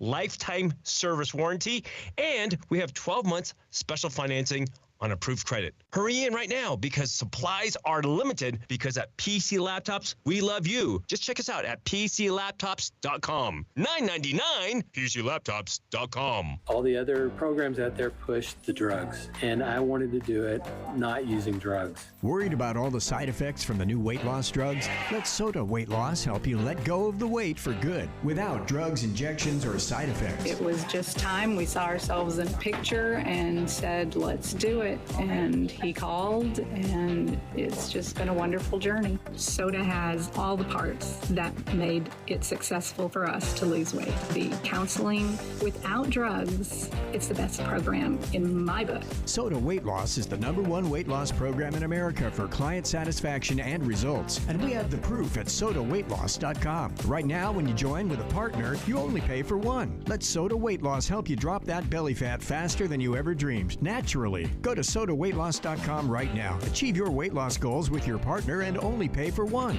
New clients only. Join now at sodaweightloss.com. That's SOTA weightloss.com. Soda is state of the art. It's Cougar Sports Saturday. It's complete. Another touchdown! Cougar Sports Saturday. A presentation of KSL Sports. Left wing for three. He got it again! BYU Sports Talk by Cougar fans for Cougar fans. Here are your hosts, Mitch Harper and Matt Baiamonte. On Utah's legacy home of the Cougars. KSL News Radio, 102.7 FM and 1160 AM. Welcome back in. It's the halfway point of Cougar Sports Saturday. Game day for hoops. The Cougs and the Bearcats. It'll be interesting, Mitch, to see second meeting as we're starting to cycle through some teams they've played more than once in conference play. What kind of adjustments Kevin Young and team can make against what Cincinnati will do. But we'll talk some hoops coming up after this. But it's been a long time coming. And we got to get back to something we love so dearly here on the show. The Cougar Sports Saturday Top 5. Top 5. Mitch and Matt clash in a weekly battle of BYU sports knowledge. Here's the Top 5. I love that sound. And if you're new to the program, appreciate you listening. All of our returning listeners as well, appreciate you. This segment of the program is kind of a game show. Our producer, Nate Slack, joins us in studio and gives us a top 5 list that Matt and I have to guess. Could be opinion-based, could be statistical-based, could be so many different directions. Football, basketball, something. Nate Slack joins us here in studio. Nate, hope Lakers, perhaps? Is that on the list? Is that on the table? No, the Lakers not going to be on the table today. Nate is never going to succumb to NBA talk. No, maybe he'll throw a curveball and give us maybe a hat trick or a slapstick action. I don't know if that's the right move. He'll give us a little hockey action, but I don't expect any NBA list from Nate. But how you doing, Nate? How's things going for you? Pretty good. I've been enjoying the warm weather the last week. It's kind of escaping, but the weather's been awesome. It's giving you flashbacks to Phoenix, your days in Arizona back in the day? Oh, yeah. Those days were the best, man. Hey, before we get to the list, just 30 seconds quickly on BYU Utah, the spot where you want it. I'm okay with it just because I think back to the game in like 2003, and you play it late in the season, and obviously the weather throws a wrench in the whole game. It's a 3-0 game, and there's missed field goals, and I think there was like 60 yards of offense or so. I'm fine with it being played earlier in the year because I think last year it was fun. I just wish there was a bye game either before or after. Good point. That game. That's a good point. All right, what do we have on deck today? All right, so this one's going to be opinion-based. I know you guys bounced on me last time. I had the live mascots, but we're pulling it back out. So earlier this week, BYU basketball coach Kevin Young, his brother, Justin, he complimented Kevin Keita on X, saying that he was one of the top 10 athletes he's ever seen. So I thought it'd be fun to see if you guys could guess my list of the top 5 BYU athletes that I've ever seen. Oh, wow. Okay. So I thought this would be a fun little discussion, but I think it's important to note your age, so tell the audience your age. Yeah, here. So I was born in 1995. I've seen lots of games back in the 80s and stuff, but those players are not going to be on this list. Okay. So it's players with your own eyes. With your own eyes live. What sports? All of them? Football and basketball. Men's basketball. Men's basketball. Okay. Yep. Okay. So and top 5. There's no order. Just rattle off the names. Great. Men's basketball and football. Okay. Starting with Matt. Well, you named your kid after one of these guys, so I'm going to start with Taysom Hill. Yeah, it's kind of a gimme. I mean, he's got him on everybody's list. Yeah. Right. Just the size, the speed, the strength. He's got it all. He is a remarkable specimen, and I think we all know how unique he is as an athlete, and yet I still feel like we don't give it enough credence. I don't know if you heard earlier in the NFL football season, but Tyrann Mathieu went on a podcast. I can't remember who it is. Tyrann Mathieu, for those of you who don't know who he is, was a star athlete at LSU, had a nickname, the Honey Badger, and has had a long NFL career. And he was asked, like, who is the best football player you've ever played with? And he was like, Taysom Hill is a freak. Like, he could be the best at any position. I'm paraphrasing here what he said, but for Tyrann Mathieu, a guy who played at LSU, played with the Arizona, like, he's been around a lot of great football players, and he immediately spits off Taysom Hill as just being this freak unicorn. At the NFL, from a guy who played with dudes at LSU is notorious for having freaks. Shaquille O'Neal came through LSU.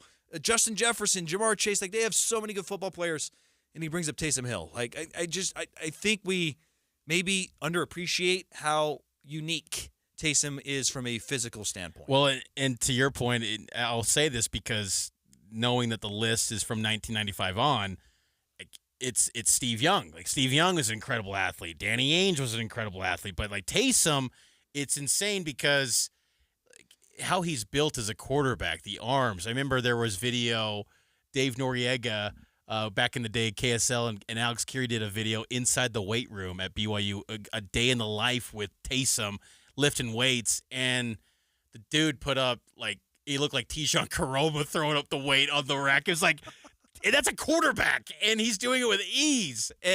Taysom's insane, so that's a great pick, and that is true, folks. Nate, our producer, did name his son after Taysom Hill. My correct? wife let me. Yeah, that's so fantastic. Kudos to my wife. Were there any other names in the mix? Because I'm sure it was all BYU based, right? Yeah, I mean, Luke Staley could have been up there, I guess, because I love Luke Staley, but I'm not Taysom. a huge fan of the name Luke. Right. But I had a friend in high school who named their son Lavelle, so I wasn't quite to that You weren't extent. ready to go to Lavelle? No, Taysom was. Well, fine. I'm ready to give my answer. Luke Staley. Wow, what a guess! What a guess! I knew you guys See were what gonna I get was that doing one. there? Hey, who else did you What consider other names? naming? What other names did you consider for your children? Oh, Luke, huh? Luke Staley. The pride of Tualatin? Luke Staley was unreal. Oh, right? yeah. I mean, especially 2001. Staley we were talking in the break, our board op Tito. I mean, maybe Luke Staley could be our McKay Madsen maybe next to Luke Staley. I know that's lofty, and I know he hasn't played it down, but build-wise, 6'2", 235. He's got a unique build in terms of just looking like he's 25, even though he's about to go. We got to see the calves, though. We got to see right. Luke Staley's That calves, is a man. hallmark feature of Mount Rushmore athletes. The calves. Summer 1999. It's photo day inside Cougar Stadium. Mitch, an 11-year-old kid, seeing those calves. I was like, that's what I learned about calves. And I was like, that is incredible. That is insane. I don't know how amazing that. How do you develop calves like that? But I was like, that dude's only 7 years older than me is what I said. Like, that's insane. But yeah, Luke Staley was a freak. All right, back to me. This is where I think the list is going to start to get interesting. And I'm going to stick with the gridiron. I don't know if this guy was I wouldn't consider him a special athlete, but I do think he is incredibly athletic. And at BYU, he was, you know what? Now that I'm thinking about this, though, someone he played with is even more of a freak. So let's go Ziggy Ansah. Okay. Nice. Pick. He was, I'm not going to say who he replaced, but I was going to have him as on my bubble, my first team out. But I included him just because of what you said. I mean, how often does BYU guy get drafted in the top 5? And it wasn't because of what he did necessarily at BYU. Because he only started it wasn't. 9 It games. had nothing to do with what he did at BYU. Right, but because he was an athletic freak, I figured I can't leave him out of my top 5. It's kind of a mystery, and maybe like one of the few negative things I could ever say about the Bronco era, that he never sniffed the field until someone got hurt his senior year. Like, he never even got a real look as a junior. I get it as a freshman. You can't put your helmet on. You can't put your pads on. Like, I get it. You can't just – the dude who is a freak but can't put his chin strap on, you can't put on the field. But like, not by the junior year? Like, he didn't even start his senior season. All of his stats and flash came, like, what, after week 4? After the Boise game. How does that happen? I remember, though, that sophomore year, Kelly Papinga, maybe it was his junior year, Kelly Papinga said to the media, this guy could play in the NFL. And people went, what? Kelly Papinga should use that. It's like, I got an eye for this, man. I know. But why did it take another 2.5 years to give him a meaningful? I mean, Bronco was very, like, when he had guys that he could trust on the field, he was not going to steer away. And I think that's why Bronco wins. But, like, sometimes it's also why Bronco's a little limited too. Yes, that's why there's a little bit of that ceiling sometimes with Bronco teams. So, yeah, Ziggy was a stud. Yeah, good pull, Mitch. I'm gonna go Good with pull, Mitch. the guy that inspired. Okay. The guy that inspired this list. How about Keba Keita? Go. Nice, Keba Keita. I had kind of a take my dad pushed back against, but I think he's the best dunker in BYU history. This is kind of what Kevin Young was talking about, and Justin Young was talking about. But man, it's so fun to watch him just throw the ball down. Oh, man. It's so violent. But him flying through the air in Orlando was like an Oscar-worthy cinematic moment. Just flying through the lane, two-hand slam. He is special. And I want them to actually use him a little more. Maybe a few more lobs, a few more touches, I think is warranted for Kaba. Could his athleticism get him a chance in the NBA? No? Not enough offensive game at all? I think it's not the lack of the offense, it's the lack of size. Yeah. That's 6'8", not If tall he was enough. 6'10", I'd say absolutely. Because Bismack Biyombo, he's still floating around. He just signed another 10-day deal. Good point. But he's 6'10". He's not 6'8". So, fascinating. This is a spot I've been in so many times. Yes, this is fascinating. It's 2-2. 2-2. Last spot. Last spot. A spot that I relish, and yet I have a lot of PTSD. Sticking with the theme of dunking, I think maybe this guy could sneak in. Because you live near where he went to high school. Could it be Yoli Childs? Oh! I thought about Yoli. Oh! Because that Utah dunk. Because of that Utah dunk, but he didn't make the list. No. Okay. How about Harvey Longy? Okay. He ran me over in high school, by the way. So that's a fun fact. I was mean- playing safety. He played running back, and yeah, he's very I athletic. was going to say, though, running back, the end. Okay. Harvey was nice. He was. Let's go back to football here. I got it. I think I got it. If this guy is on the list, I'm putting pressure on Matt because I got it. there's two guys, and I'm afraid to pick one of the two. But I'm going to go with some recency bias. I think that you're being swayed by production in the NFL.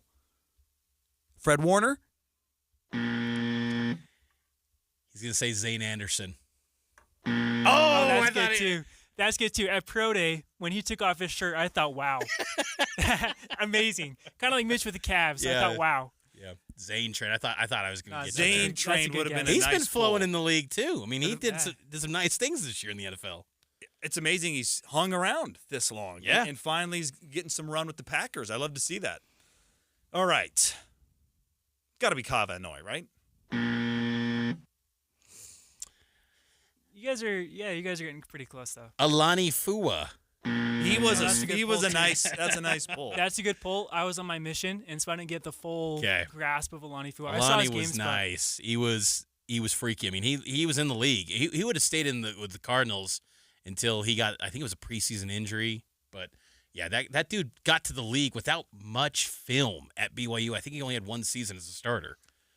I can't waste a guest on that. I can. I'm going to do it. I don't even care. I just have to do it.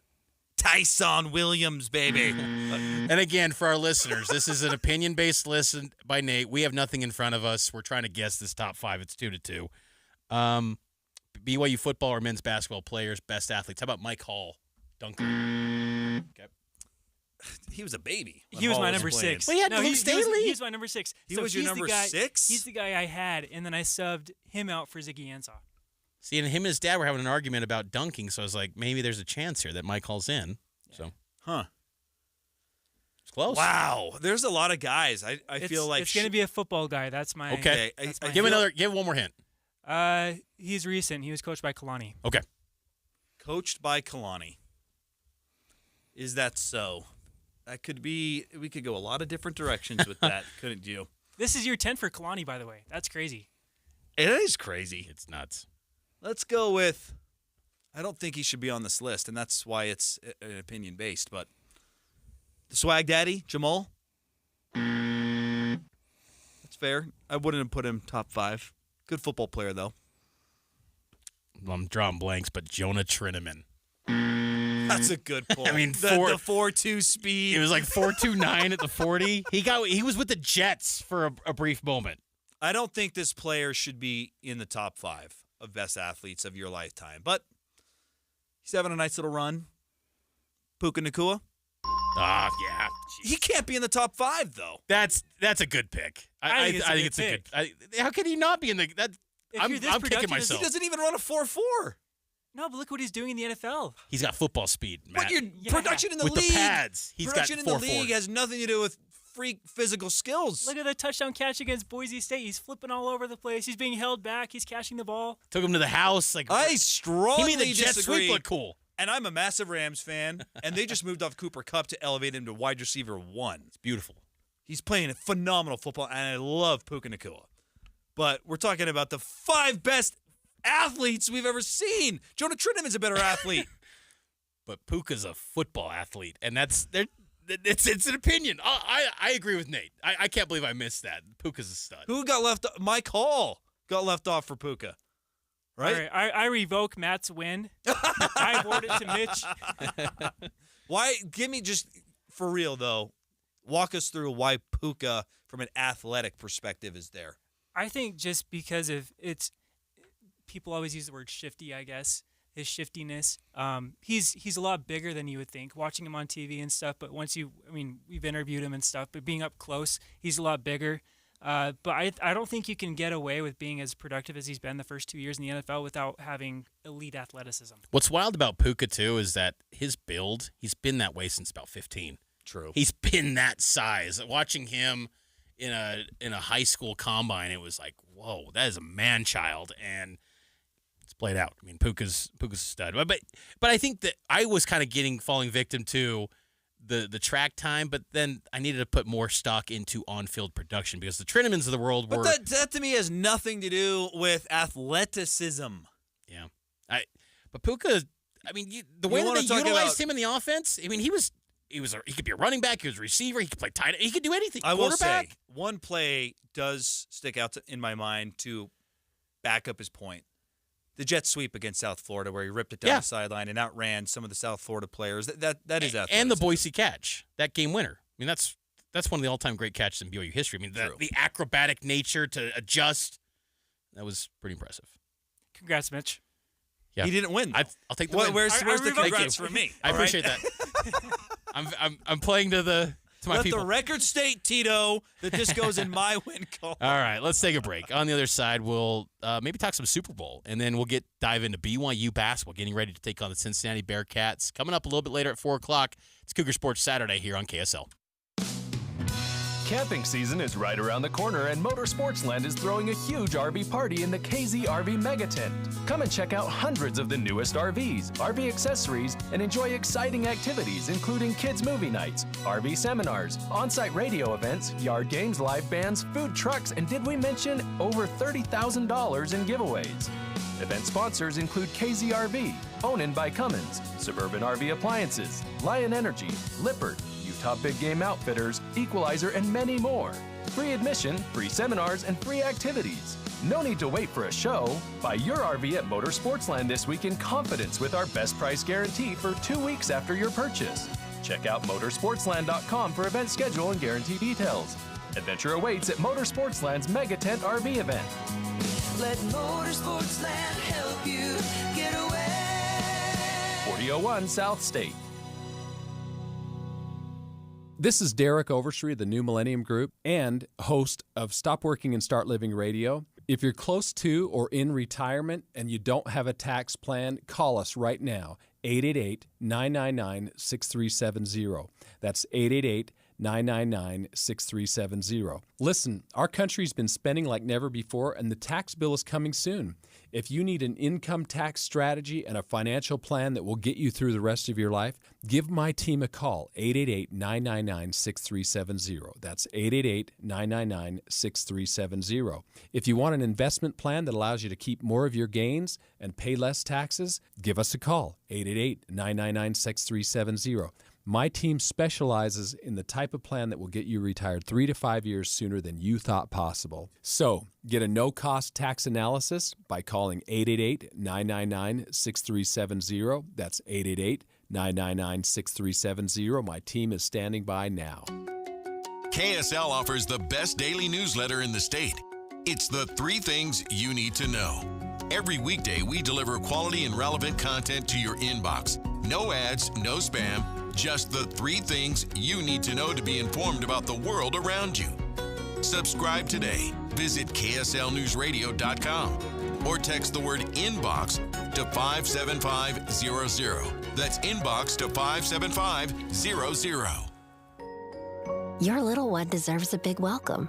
From before the baby bump to baby in your arms, Common Spirit Health OBGYN physicians and certified nurse midwives are here for the labor, the love, and every moment in between. We specialize in prenatal, pregnancy, childbirth, and postpartum care to help you navigate this journey with confidence and joy. So when the big moment arrives, you can welcome baby with the warmest hello of all. Hello, human kindness.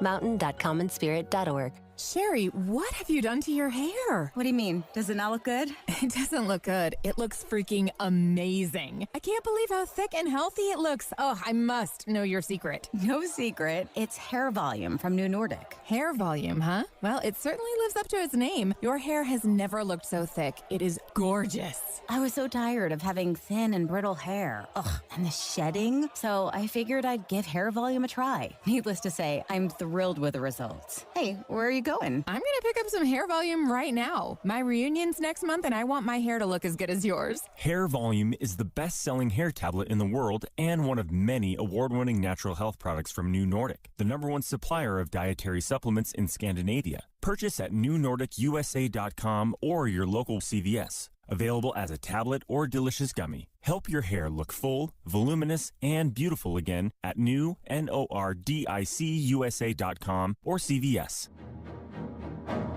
Utah Symphony Utah Opera's schedule is like a playlist on shuffle. There's so much variety.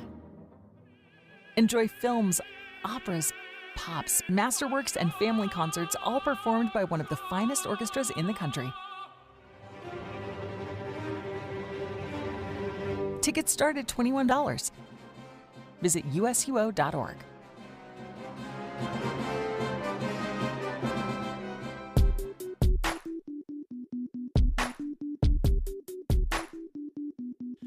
Welcome back into Cougar Sports Saturday here on KSL News Radio, your legacy home of the BYU Cougars.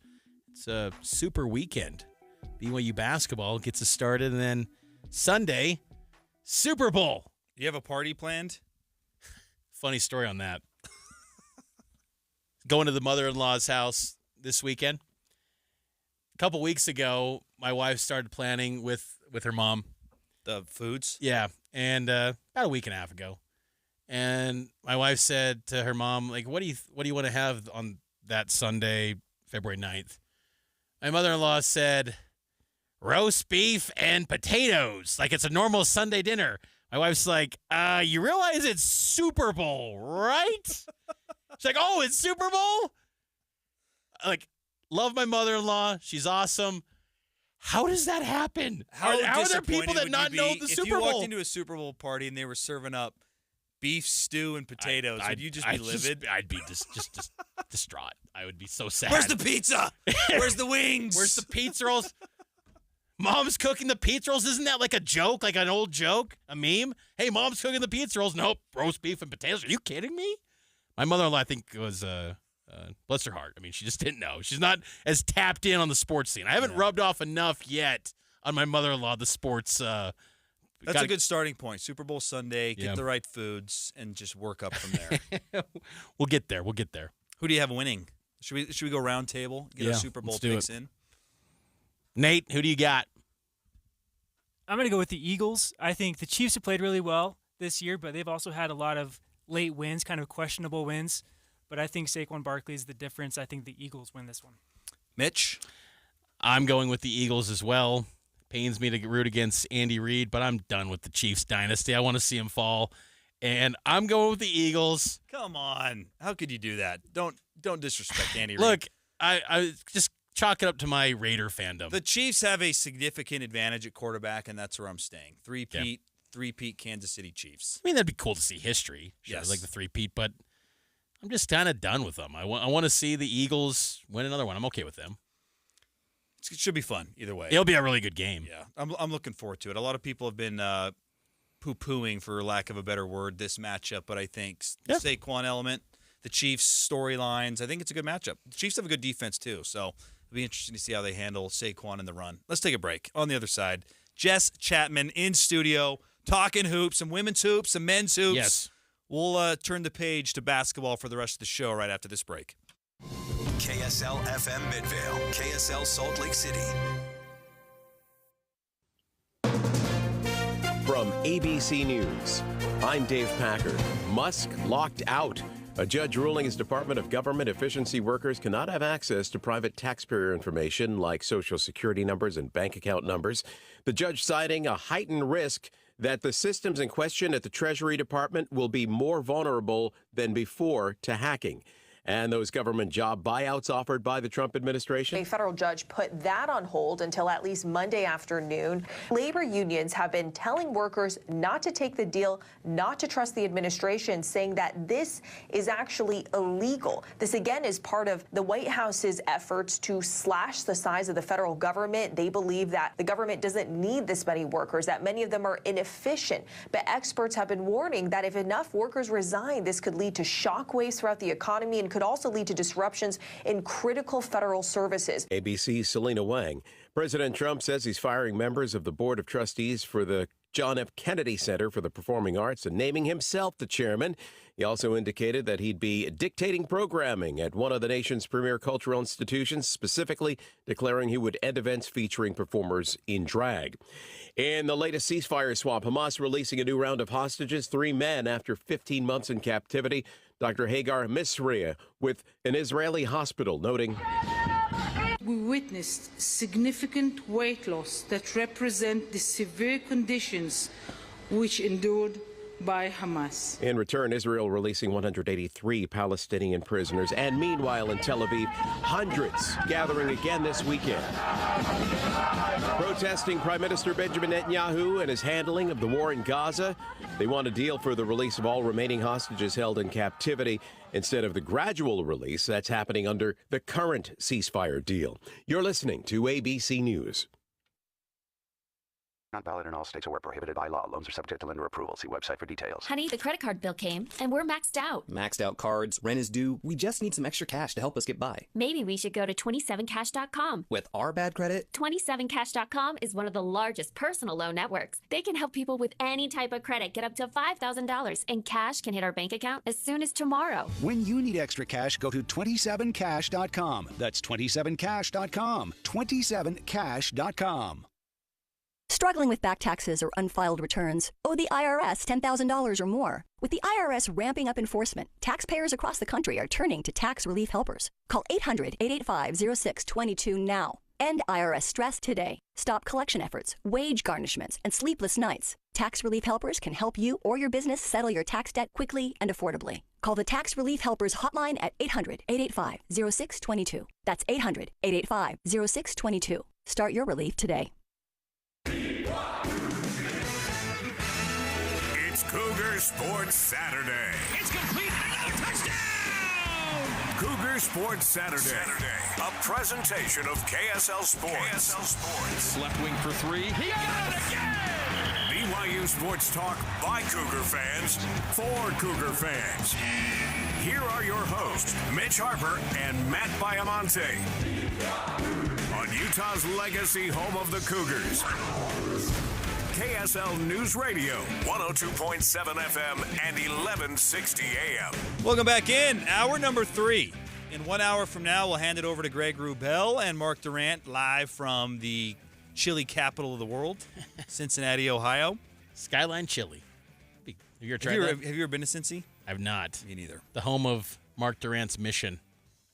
I didn't know that. Yeah. He's back in his mission grounds. Yeah, just down the street from his mission apartment, he said. Wow. That's crazy. Who would have thought BYU would be playing in his town, his mission, as a conference game? But again, Matt, tradition. Yep. Tradition. It's the most important thing. So 2 hours from now, BYU and Cincinnati will tip off. And right now, to talk some hoops. Let's go. Men's and women's hoops. A former women's hoop player herself, Jess Chapman. Thanks for jumping on, Jess. We love having you in studio with us. Thanks for having me. I'm excited to be here. Let's start with women's hoops. They've won 2 in a row, but I don't think they're really in the thick of the Big 12 race. What do you make of this women's program right now and kind of where they're trending? It's tough. I think we're at a tough spot with women's basketball right now. I do have a friend on the coaching staff, so I don't want to say anything too poorly about them because I love women's basketball, but they are struggling a little bit in the Big 12. I think it's been a hard adjustment for them in the Big 12, I would say. Why has it been a hard adjustment? I've been thinking about this, and I think half of it is their strength of schedule in the preseason. They play a lot of Big Sky and Mountain West teams, and then they jump over to the Big 12, and it's like a sizable jump. It's a sizable jump. And having played both in the Big Sky and Mountain West, like no shade to those conferences, but it's not the Big 12. And so I think they struggle a ton coming back into the Big 12 and playing it against a lot more competition. That's a great point. It's tough to get a non-conference and get those pay games because some teams will pay just these huge dollar amounts to get teams to come into the Marriott Center. And I'm always curious, though, like if to get those tougher opponents in non-conference and kind of level up the competition, what do you think it's got to take to get BYU women's basketball to get more support? Because you look around the Big 12, and Iowa State will get 10,000 fans a night in Hilton. What do you think it's going to take? What can be done to get more support around women's basketball? Because the talent's improving, I think, as far as depth and the recruiting reach, yet it seems like the fans not kind of following that same trajectory. Yeah, I think a lot of hype came to the men's program when they hired Kevin Young, right? Like a huge coach. I think that if they were to put the investment and resources into women's basketball that they do into men's basketball, I think there would be a bigger surge of like excitement around. And then also like if we put more money into like the players, obviously if we're handing out millions to the men's team, like we can probably spare a couple $100,000 to the women's team. So I think if we just put more resources into the women's basketball side, I think they'd be a little bit more excited. Jess Chapman's our guest here. She played for BYU women's basketball team in 16, 17? Is that right? A long time ago. Wow. Where does the time go? And that's not your only connection to BYU basketball, right? Right. What's your other connection? My dad, Jeff Chapman, played in the 80s, was an All-American for BYU, which is pretty exciting. And then me and my brother, Jordan Chapman, he played, I want to say, was it 15, 16? So we do have some family ties to BYU, that's for sure. Yeah, sounds like whenever I think of your dad, I always think of that. Do they still have it in the student-athlete building, the ball with the hand? Is that still there? It's still there. The last time I was there, it was definitely still there. That thing is massive. Yes. Massive. How big is, I don't know if this is measurable, but like, how big is your dad's hand? Do you have those like same hands as well? Absolutely not. His are just like so long. Like when you put your hand up to his, it's like not comparable. It's just, they are so long. You mentioned Kevin Young. I'm curious your thoughts on the job that he's doing in his first year coming from the NBA. There's obviously a lot of money, as you pointed out, being pumped into this program, which I think is a welcome thing for BYU fans to invest in that team at the highest level. What do you make of the job he's doing in his first year? I think he's doing a pretty good job. I went to a game the other week versus Baylor, and just being in that environment, I haven't been to the Marriott for a men's game in a long time. That environment is kind of unbeatable. Like, it is special in there, and I'm not just saying that because I went to a game, I'm not going to say up at Utah State the next day, and it was not the same experience. I think that Kevin Young has gotten a lot of excitement around the program, which is kind of fun to see. His recruiting, too. It's been impressive. Look, you lived the BYU life. You played inside the Marriott Center. Did you ever envision a day in which they'd have the likes of a Yegor Demon coming this fall, AJ DeBanza? Like, it's pretty crazy the amount of talent they're bringing in there, Jess. I have nothing to say, but I agree. The amount of talent they're bringing in is wild. Like, isn't it? To have the #1 recruit in the nation come in and play for BYU is kind of unheard of. It's really cool. What do you think should be the goals of BYU? This can apply to men's and women's now that they're in the Big 12. You know, it used to feel like in the past there was always kind of maybe a ceiling to BYU's potential in either sport. Now it feels like it's kind of endless. What do you feel like should be the aspirations of these programs now that they're in the Big 12? I think they need to look even farther beyond the Big 12 in terms of, like, they need to get deeper in the tournament. Like, they need to start playing in, like, actually Sweet 16 rounds. Like, you have the talent now and you have the coaching ability. They should be getting farther in the tournament, hands down. That's a good point, because even on the women's side, there's teams. You always think of, like, a South Carolina, a UConn, a Tennessee, right? But we've seen other programs. Iowa, I think, is a good example with Caitlin Clark that just kind of burst out of nowhere and became this team that was making deep runs. BYU women have had a lot more Sweet 16 runs in the last 20 years than the men. 2001, I believe, 2014 with Hampson. Shaylee Gonzalez, they had a spot where they got to the round of 32 a couple times. BYU men haven't won a round of a round of 64 games since Jimmer. That was 14 years ago. So it has been a long time, and right now you're on the bubble as the men. But, yeah, that's the one missing piece, I think, for both sides is consistent winning in March. Why did those women's teams make Sweet 16s runs, and what about those teams could be replicated going forward to kind of get them back to that, Jess? That's a good question. I think part of it was coaching. I think Jeff Judkins had a lot of experience. And so not that he was used to being in the Sweet 16, but he definitely had the experience to get there. And I think Amber hasn't had that experience yet. And I think that definitely makes a difference when you start to make those runs late in season. What have you liked about Amber, and where can she improve? A positive and a negative on Coach Whiting. First of all, I love that she's a female head coach. I think that's really important, especially in women's programs, to see female head coaches. Just being a female sport, I think it's important to see women, in command and doing and being just as good as men, going farther. And I think that's so important to see in women's sports because I think women are bosses, and I think it's important to see that. What was your other question? Where can she improve? Where can she improve? We need to start winning. That's where we need to improve, right? I think we got to get to that top half of the conference. I know it's a tough conference. I know TCU is a big one this year for women's basketball, but they've got to start climbing to the top. It's a good point where you look at the men's team, and I think they have exceeded expectations, right? Before they joined the Big 12, it was how long's the ramp up going to be to compete? And yet it was pretty instant, right? Last year they exceeded expectations, and this year maybe on par with people thought they would be, or a little below considering the talent, but winning really does kind of solve all. And with this women's team in particular, even at the early part of Whiting's tenure with Gustin, you would expect a little bit more winning, and it just hasn't come. What do you think, though, of Delaney Gibb? She seems like she's a spectacular talent and got potential to do some great things. What's been your impressions and how impressive it's been to see her succeed this quick as a freshman? Yeah, to be a freshman, I think she's gotten Player of the Week, in the Big 12 the past 2 weeks, I want to say. I don't know if that's, or Freshman of the Week, I'm not sure. That's a big honor, especially coming from the Big 12. I think she's doing well. I think she's just crafty with the ball, and I think it's fun to see just that talent at BYU. Does it surprise you we've talked about resources maybe more than we should, but since you played there, compared to where they are now, can you imagine back then when you played, which, it's not even 10 years ago. I was going to say back then. Whoa. It hasn't been that long, but yet it feels like the amount of money that is being poured into the athletic department as a whole. Forget about football and men's basketball, just as a whole, compared to now.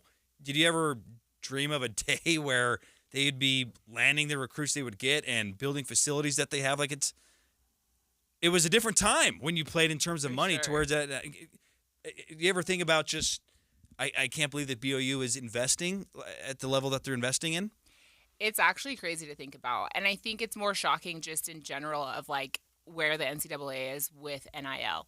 It's shocking of BYU, but it's just shocking of the NCAA, honestly. Good point. Because it was truly unfathomable just 5-10 years ago to think that we're handing out $5 million, supposedly, to some of these recruits on the men's side. And just what they're asking for and where it's going, it's kind of unhinged in terms of there's no cap right now, where they're capping things off. So it's kind of unfathomable to know where we're headed with NIL and the resources. And when you played from just a resource perspective, what were you given? Equipment wise, just maybe paint a picture of, okay, we got 2 pairs of shoes and that was it. What were we dealing with in mid 2010s? Yeah, I want to say, we thought we were spoiled, and I really did think I was spoiled. We were getting, we probably got, 6 pairs of, basketball shoes, probably, 5 pairs outside of basketball. We definitely got a ton of gear, a lot of sweatsuits, and then, we had our scholarships, and that's when we started to get, the stipend on top of just, I want to say it was cost of attendance, and that was a big deal. So to think now that they're just getting hundreds of thousands, if not millions, I cannot fathom as a 17, 18-year-old having that much money in my bank account. Do you think it's a good thing for college sports? That's a good question. I hope that we keep the love for the sport and not get too much into the business side of like money. And I think that's a very teetering, I feel like it's already teetered, honestly. I know. feel like it's more into money than the love of the sport in some cases. But BYU, I think, has done a really nice job of putting some guardrails there. Yeah. It's not to the level of Ohio State that had like, a $20 million roster. That is, and hey, it paid off, right? They won a national championship, but I think BYU still is trying to keep the student-athlete part of the equation in play. Would you agree, Jess? I would agree. I think they're doing the best they can. But I mean, if you look at the men's side, they just got AJ DeBonsa, and that was a huge land for them. And it's like, well, I mean, if that's the expectation that we just put out there moving forward, like we might get to a $20 million roster soon, And if it results in some national championships, I think BYU fans would be pretty happy. We won't be mad about that. Cut down the nets, one shining moment. I'm okay with that. That's good stuff. All right, we got to get to a break. But, Jess, love having your perspective on these basketball teams. And we'll have you back on maybe when, I don't know, when something noteworthy happens with hoops. Maybe there's a coaching change. I don't know. We'd love to get your thoughts down the road. Thanks for joining us. Thanks, Jess. Thanks for having me. All right, taking the break. More hoops talk on the other side. It's complicated. These days, that's how people even describe their relationship status. When it comes to the latest complexities in your car, it's gotten really complicated. The experts at AMCO undergo the most rigorous training to stay on top of the latest car technologies, so there's nothing we can't fix. Well, except for that complicated relationship. When it comes to that, you're on your own. AA, MCO. Check engine light on? We'll check it for free. At Intermountain Children's Health, we've created a bold plan called Primary Promise to build the nation's model health system for children. Help us achieve this once-in-a-generation vision so together we can bring the world-class care of Primary Children's Hospital closer to home for every child in our communities. For more than a century, Primary Children's has kept the child first and always. Join us for the next 100 years. To learn more, visit primarypromise.org. Be advised, this is your opportunity to save up to 40 to 80% on a hot tub or swim spa. This weekend only, today through Sunday. 2 locations, Sandy and Hurricane. Be advised, this is your opportunity to save up to 40 to 80% on a hot tub or swim spa. This weekend only, today through Sunday. Mountain America Expo Center. 18-month interest-free financing. Our factories have demanded we sell 1,000 hot tubs and swim spas this weekend. Washington County Legacy Park. Huge factory incentives, factory rebates. This weekend only. Mountain America Expo Center. We can remove your old hot tub. Free delivery of your new hot tub. Hot tub starting at $2,999. Washington County Legacy Park. Free delivery of your new hot tub. Just relax and enjoy. Today through Sunday. 2 locations, Sandy and Hurricane. Today, 10 a.m. to 8 p.m. Tomorrow, 10 a.m. to 6 p.m. Mountain America Expo Center. Washington County Legacy Park. Call 833-SPA-SALE or visit hottubandSwimSpaSale.com. Do you know the secret to losing up to 1 pound of fat every day? At Salt Lake City Fat Loss, we know the secret. Our doctor-developed, easy-to-follow weight loss program helps you lose weight fast, naturally and safely with no drugs or injections. No prepackaged meals, bars, shakes, or exercising required. Our program helps reset your metabolism so you can lose weight quickly and keep the weight off for good with an easy-to-follow maintenance plan that includes ongoing personal support. And our program costs half as much and works up to twice as fast than most other programs. Go to slcfatloss.com to schedule your free consultation now. I'm Maria Chaleos. I can't speak highly enough about Salt Lake City Fat Loss after losing more than 40 pounds. Right now, you can save $200 with their New Year's special. Just go to slcfatloss.com. Many clients lose 20 to 30 pounds in about a month or two. That's up to a pound per day. Schedule your free consultation now at slcfatloss.com. That's slcfatloss.com. Results may vary. Have you been wondering what happened to Master Electrical Services? Where did they go? You mean the Master Electrical Services that's been serving Utah since 1954? Yep, them. The Master Electrical Services that was the first to offer upfront pricing guarantee with no hidden fees? That's who I'm talking about. And 100% satisfaction guarantee? That's right, Debbie. Master Electrical Service has joined Mountain Air, and together they've become Mountain Home Services. This is great news because they can offer whole home protection, electrical, EV chargers, HVAC, generators, plumbing, and fireplaces. Yeah, I love that new one, the fireplaces. You can find them online at mountainhomeservices.com. That's mountainhomeservices.com. Or at that same easy-to-remember phone number, 801-543-2222. Again, 801-543-2222. Mountain Home Services is the company that we trust, and so can you. Remember, just check them out online at mountainhomeservices.com.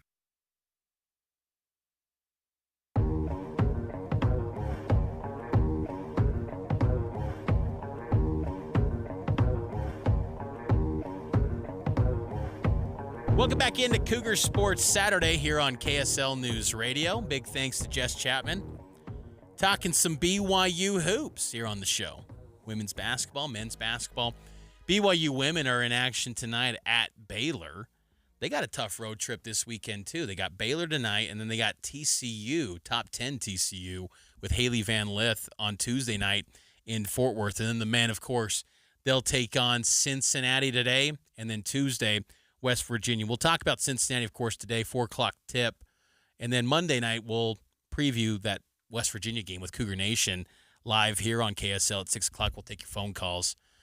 But right now, Matt, we'll dive into the three-pointer, BYU and Cincinnati. Again, tip-off at 4. We'll toss it over to pregame coverage at 3 with Greg Wrubell and Mark Durant from Cincinnati at the Fifth Third Bank Arena. In this three-pointer, we look at some stats, some players to watch, bold predictions. What's some key stat you're looking at for this matchup against the Bearcats for BYU? Yeah, I'm going to keep it simple in this one. I just think when BYU makes 10 or more threes, I think they're hard to beat. And they did not get to that number in the loss against Arizona. And they shot so well in the first half, but they really, I think they were sub 20% in that second half from the three-point line. So, to me, it's the number 10. Can they get to at least 10 threes made against Cincy? In their first meeting, they were 15 of 24 from deep when they had that big kind of blowout win against the Bearcats, where in that second half they just exploded with 52 points. 15 to 24 in the first one. I'm not expecting 62% made from three. That's sort of ridiculous, but if you can at least make 10, like let's say they go 10 of 30, that's not a great percentage, but you're still getting 30 points from the three-point line. So they got to make at least 10 threes. For me, it's going to be maybe just an overall efficiency of Richie Saunders against Arizona. I thought the Wildcats did a really good job compared to most Big 12 teams in defending Richie. He ended up in that game 4 of 8 3 of 8 from the field, and he was 3 of 5 from the free throw line. Richie probably had one of his down performances in Big 12 play with only 11 points against Arizona. If BYU is going to win on the road, we've seen it when it does happen at Colorado, at UCF a week ago. Richie Saunders has got to be efficient and playing at a high level and being that number one three-point shooter in the Big 12 that he is. The efficiency of Richie Saunders is going to be a stat that I'm kind of monitoring in this game. Let's get into some players to watch for both teams. On the BYU side, I am going to watch keenly and closely Dallin Hall, who was second on the team in scoring in the loss against Arizona, 11 points. 9 of those came in the second half. And it felt like for the first time since that Arizona State win, that was in a different year. That was in 2024.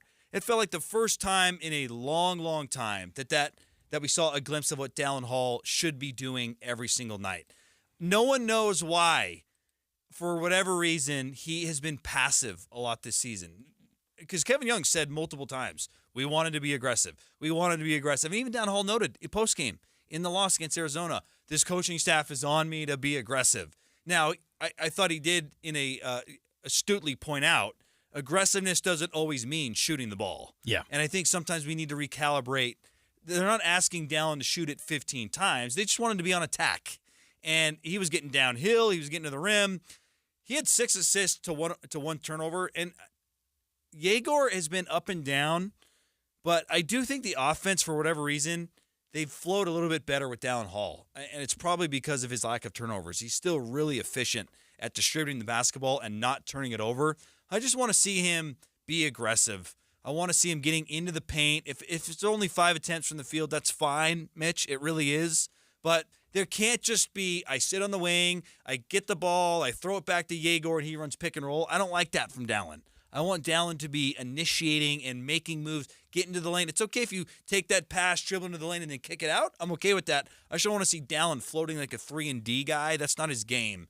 And I thought Dallin Hall looked really good in that second half against Arizona. I want to see that continue on the road. I like that pick, and I'm going to go with another reserve off the bench for BYU. That's Fousseyni Traore, and I feel like Foose, I don't want to say regressed in recent games, but I feel like there's Foose has had some struggles where teams are starting to figure out the way this BYU team utilizes him, and he's got to take care of possessions too. You know, Foose in 4 of the last 5 games has had at least 2 turnovers. I mean, even going back pretty much every Big 12 game, since the loss to TCU, he's had 2 turnovers. He's got to take care of possessions. BYU, as a team, turnovers have been an issue at times for this group, and they've got to take care of those possessions. And I don't expect Foose to be, a double-digit scoring guy, similar, thought as Dallin Hall, but Foose cannot have those lapses and the turnovers, and also too, I think rebounds against Arizona, that was a real issue against the Wildcats. Big team Arizona was. BYU's bigs, Kaba and Foose, had their share of struggles. In the first meeting against Cincinnati, Foose had 4 points, only 3 rebounds. I need that number to go up today on the road. He can't just have 3 rebounds because against Cincy, BYU they had 15 threes in that game. You can't assume you're going to go on the road and knock down 15 threes. So those rebounds are going to be critical for Foose to clean it up, and I'm really watching him, what he brings off the bench for BYU. And that's going to lead into my bold prediction. I think BYU wins the rebounding battle. Kevin Young said after the loss, being out rebounded by 15 wasn't the reason they lost. And I think in some respects he's right. It was the inability to get stops, but one of the key components of getting a stop is clearing the rebound. And to me, it was not a coincidence that when BYU won 4 games in a row, Mitch, they won or tied the rebounding battle in all 4 of those games. BYU this season has been a very good rebounding team in terms of differential, and when they get soundly beat on the glass, it's very hard for them to win.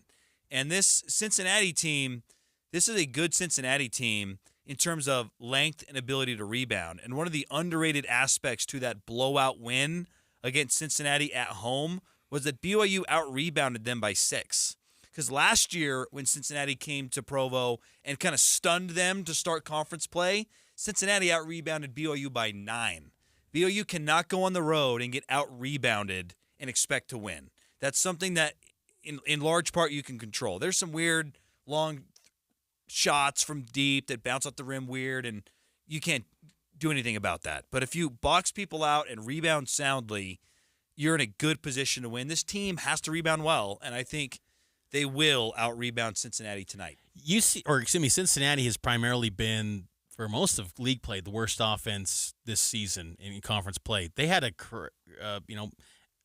uncharacteristic performance by their standards this season on the road at UCF. They won 93-83. I think it goes back a little bit more to a defensive slugfest in this game.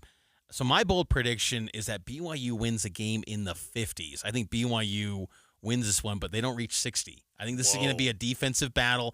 Cincinnati's had a lot of those, particularly at home. And I think this is going to be one of those games where it's a slugfest and it's a slog of a game. The refs are blowing a lot of whistles, slows down the pace. But I think BYU wins a game in the 50s, which that doesn't happen very often. But I think that happens today. I just get a sense that this is going to be a little bit lower scoring game than maybe you would think based on some of the recent performances from both these offenses. The thing that I like about being in the Big 12 for basketball is even these games that on the surface don't look like it's that interesting. A game against Cincinnati in the WCC would have been one of the staples on the schedule. This whole 3-hour show would have been about the game. I mean, it would have felt like bigger than life. And you have to win some of these games. Yes. And so even though you're not playing some of the sexy brands in the Big 12 right now, this is a big road trip. You win both of these games on the road, I think you're in a really good position to where then you got some home games coming up, big names, hot teams, Kansas State. So But if you drop these two on the road, you're in a really tough situation. So this is a big one coming up at 4 p.m. And one of the guys that's going to be part of that big game tonight is Dawson Baker. We'll hear from him next here on Cougar Sports Saturday. What was that? That is business phone bliss with the Ooma Cloud phone system. It handles all our voice, video, and messaging needs. You sound very calm. I am. Ooma has everything I need to run my business more efficiently, like virtual receptionist, call routing, and video conferencing. And it starts at just $19.95 per month per user, plus taxes and fees. Ooma. Nice. Find your business comm at ooma.com/radio. I'm Navy veteran Phil Briggs and a proud member of Navy Federal Credit Union. I was just an E3 when I first joined Navy Federal, and now I'm a middle-aged guy, and Navy Federal is still coming in clutch. With flexible savings, investing options, even high-interest certificates that you can add money to anytime during your term. And one day all those savings are going to equal a new boat. See why Navy Federal Credit Union means it when they say our members are the mission. Savings products are insured by NCUA. Investment products are not insured, not obligations of Navy Federal, and may lose value. Hey, Utah. It's the water boy here, Colson Firmage, a third-generation Culligan man. I'm not here to convince you that your home needs water filtration. It's obvious. Just look at the corrosion on your faucets and the buildup under the water dispenser on your fridge. Gross. At Culligan, we offer top-rated water solutions to protect your appliances, keep your skin moisturized, and make your water taste amazing. Whether it's installing a smartly efficient water softener with active leak detection or simply providing salt delivery to an existing water softener in your home or business, call us. Your drinking water may not have contaminants, but if it does, we can provide customizable water filters to reduce contaminants like lead and microplastics. So whether you're looking for an under-the-counter system creating alkaline water on tap, purified 5-gallon water delivery for your home or business, or one of our new bottle-free coolers with water filtration built in, our goal is to turn ordinary water into water you love. So give us a call today at 801-509-9602 or visit us online at culliganslc.com. Culligan, water you love. With Progressive's Name Your Price tool, you get coverage options based on how much you want to pay for car insurance. And then you decide how to spend the rest of your money because you're in charge. Today, you're going to pay down your credit card bill. But you decide when you'll pay it. Before the due date, so those interest charges don't get you. But you decide if you pay it in full. But you definitely should, because again, interest charges. With Progressive's Name Your Price tool, we'll help you find coverage at a fair price. And then you're in charge. Progressive Casualty Insurance Company and affiliates. Not available in all states. Price and coverage match limited by state law. It's a classic odor tale. You fried fish for dinner, cleaned up, but the smell is still in the house. And the neighbors are coming over for game night. They're on their way. And then you spray Febreze Air Mist. Febreze Air starts working instantly to fight even your toughest odors, so you go from fish to fresh like that. Now, all you have to worry about is Pam cheating at charades. Breathe happy, Febreze, la la la la la. Hi, this is Doug Wright, and over the years, you've heard me praise the Connecticut soft water systems. You've heard that so often, you might be tempted to chuck a shoe at your radio. Well, hang on, because I've got some great news. Get this, Connecticut will pay you $50. I'm not kidding on this. They'll pay you $50 to buy a competing water softener from another dealer. Ready for the rules, though? Well, they're pretty simple. Invite Connecticut of Utah to your home for a free estimate on a Connecticut water softener. If within 60 days of hearing them out, you buy any other system from any other water softener dealer, Connecticut of Utah will fork over $50. That's how sure they are that after hearing them out, you won't settle for anything less than a Connecticut water softener. Now, this offer does expire in 30 days, so don't delay. Call Northern Utah's authorized Connecticut dealer, Connecticut Quality Water Systems of Salt Lake, 801-576-8600, or log on to softwaterutah.com. That's softwaterutah.com. Tell them Doug sent you. It's Cougar Sports Saturday. It's complete. Another touchdown! Cougar Sports Saturday. A presentation of KSL Sports. KSL Sports. Left wing for three. He got it again! BYU Sports Talk by Cougar fans for Cougar fans. Here are your hosts, Mitch Harper and Matt Baiamonte. On Utah's legacy home of the Cougars. KSL News Radio, 102.7 FM and 1160 AM. Welcome back into KSL News Radio, getting ready for BYU basketball versus Cincinnati. Mitch Harper, Matt Baiamonte with you. We're joined now, the conversation I had earlier with BYU guard Dawson Baker. We talked about how Dawson's ability to fill it up off the bench can really help this BYU team. I feel like it helps a lot, especially in games where we kind of get stuck in mud sometimes and we need to find some offense. We have many directions we can go with that, which is fun. And I've said this multiple times, but sometimes it's one guy's night, and then the next game will be someone else's, and that's what's cool about this team. We have a lot of guys that can fill that offensive hole if we have one during a game, and so I think it fits really well with what we got. Talking here with Dawson Baker, BYU basketball guard here on KSL. Coming off a tough loss against Arizona, how's the team responded with the Thursday practice? How do you guys responding coming back out of that loss? Yeah, I think Coach Young's kind of made it known to us that we don't want to let this take the wind out of our sails. We've had a good couple of games previous to that, and we should stay ultra confident and keep playing with that swagger that we have. Arizona's a great team. They had a great game plan, and we shouldn't let that distract us from how good we are and we can be and our potential. And so today we just focus on getting better, one step at a time. The thing about having these games so quick back to back is that you just got to get ready for the next before you can think about the one that just happened. And so just having a short-term memory, getting ready for the next game and getting better each day has been kind of the big thing for us.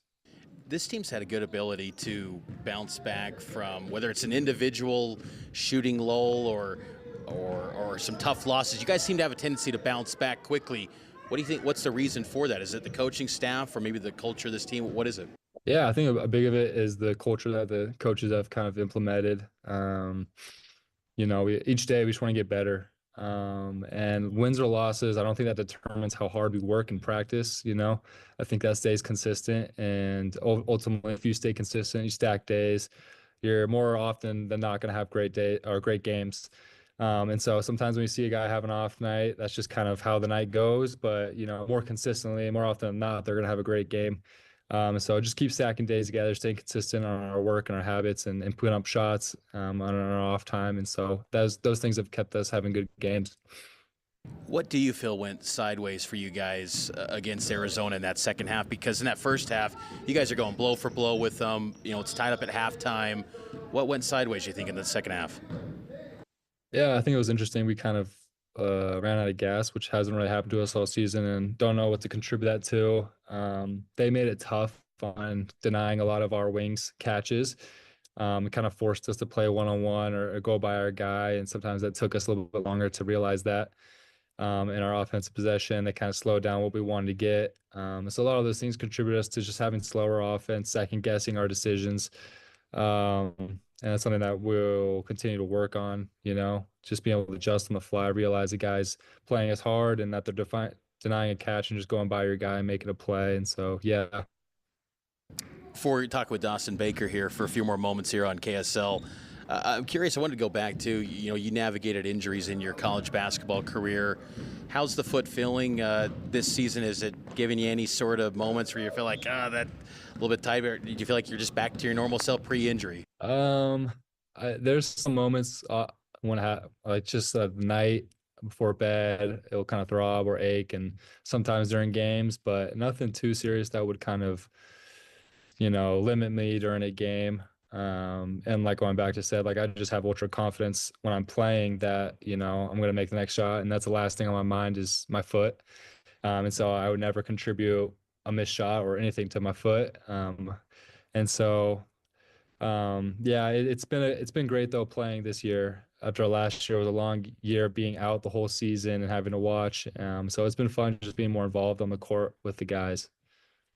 How much have you enjoyed playing in this new look BYU program under Coach Young? It's been fun. It's been a lot of fun. It's been cool to just be a student of the game and learn from the coaching staff that we have and realizing the diversity of the coaches we have and the places that they have coached and been. It's cool to hear their experiences. It's cool to hear their thoughts and perspective on certain possessions or on my game. And that's been fun to kind of dissect a little bit more and study more of the game. And so that's been really cool. What are your thoughts on this Cincinnati Bearcats team that you guys played a couple weeks ago? Got a win at home, but they're coming off a victory at UCF. You know, what's your thoughts on the challenges of facing them on the road? Yeah, it's gonna be tough. They're hungry. You can see that UCF game that they played really well. And we're gonna have to play them a second time, and so they'll know what's coming, and we'll have to come in with a different look for the second game, and it'll be at their place, and so it'll be fun. It'll be a challenge. And I just remember last game, just last time we played them, that they kind of played drop coverage a little bit. There was a lot of mid-range areas to work with. And I'm sure they'll kind of adjust with that, and we'll see what happens, and we'll be prepared for that. How much are you guys enjoying every game's huge in the Big 12, and any game period's a big deal, but you guys are in the thick of that NCAA tournament chase, and when you want to take it one day at a time, but just the magnitude of every game mattering so much for your ultimate goals down the road. Yeah, like you said, we're just taking it a game at a time. I think if we get lost in the weeds or get lost looking at the future of the mountaintop, we'll get distracted and ultimately won't play the way we need to. And we understand this is going to be a process, and not just everything's going to happen in 1 year. This is a new coaching staff. This is a lot of new going on here in Provo. So it's going to take some time, and we got to be understanding of that and just stack days and stay consistent and not look too far into the distance and just take it one game at a time. And as long as we do that, we'll be at the mountaintop eventually. You guys face typically a lot of teams that are on these 5-day road trips in the Big 12. So you guys are about to experience it coming up. Do you feel like there's any challenges to that? I mean, I think this will probably be your first in your BYU career. Last year, I don't know if you traveled as much or if I can't remember exactly on that, but your thoughts on just the extended road trip coming up this weekend? Yeah, it's going to be the longest road trip. It'll be fun. I love being on the road with these guys. And it's always fun playing in different venues and playing hostile environments. It'll be a little different for us being away over a weekend. But we'll be prepared for it. We'll enjoy it. We'll lift each other up and be there for each other. And so it's going to be a fun experience. Last thing for you, Dawson, just when this team's at its best, what are you guys doing on the court that you feel like, when you guys are playing your best basketball, what does that look like in your mind? Yeah, I think it's easy to say when we make shots, but we have a lot of shooters. And once we shoot well, it changes the whole dynamic of the game, forces defenses to be so cautious with where they help and where they run out to. But I think when we're just being decisive, reading and playing 0.5 basketball, when we get out in transition and attacking the wings, those are hard to guard. Not many teams can guard that. And when we're doing those things, we're locked into our defensive assignments, and we're on a string defensively. We're really tough to beat. We got a lot of shooters, and so that is something special on this team that we can kind of, lean our hat on it, and that makes us unique in the Big 12. And so those are some of the things that come to mind when we're at our best. That's BYU guard Dawson Baker, a walking bucket. That guy can just fill it up when he steps into a game. We're taking a break. We'll talk more BYU Cincinnati with our score predictions next here on KSL. Xfinity here. How can we help? Hi. My daughter invited her entire class to her birthday party. Can my Wi-Fi handle it? Oh, well, at Xfinity, our latest gateways have tri-band Wi-Fi technology, letting you connect hundreds of devices at once. No way. So if all the kids are watching stuff on their phones, well, their parents are sharing videos online. Yep, go ahead and watch videos. They can all do their thing and party their way. No problem. Oh, we are gonna need a bigger cake. Now through March 4th, get fast, reliable Xfinity Gig Internet for $25 a month for 1 year with no annual contract and Wi-Fi equipment included when you add an unlimited mobile line. And ask how to get an eligible free 5G phone with trade-in. Go to Xfinity.com, call 1-800-XFINITY or visit a store today. Restrictions apply. Requires PayPal bill and auto-pay with stored bank account. Taxes and fees extra. After promo, regular rates apply. Xfinity Internet required. Reduced mobile speeds after use of monthly data included with your data option. Data thresholds and actual internet speeds vary. Salt Lake Community College doesn't just support students. We support the economy.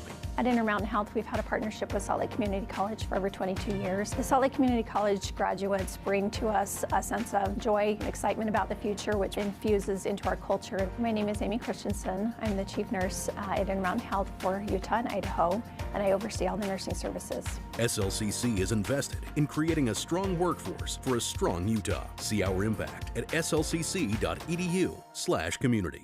Seems everything costs more these days. Gas, groceries, and when's the last time you checked your wireless bill? Yikes. When it comes to big wireless, if you're staying, you may be overpaying. Here's how to get the same fast, reliable nationwide coverage without the big wireless bill. Switch to Consumer Cellular. Plans start at just $20 a month, and that's not a short-term promo. Our US-based experts will get you switched and saving in about 20 minutes.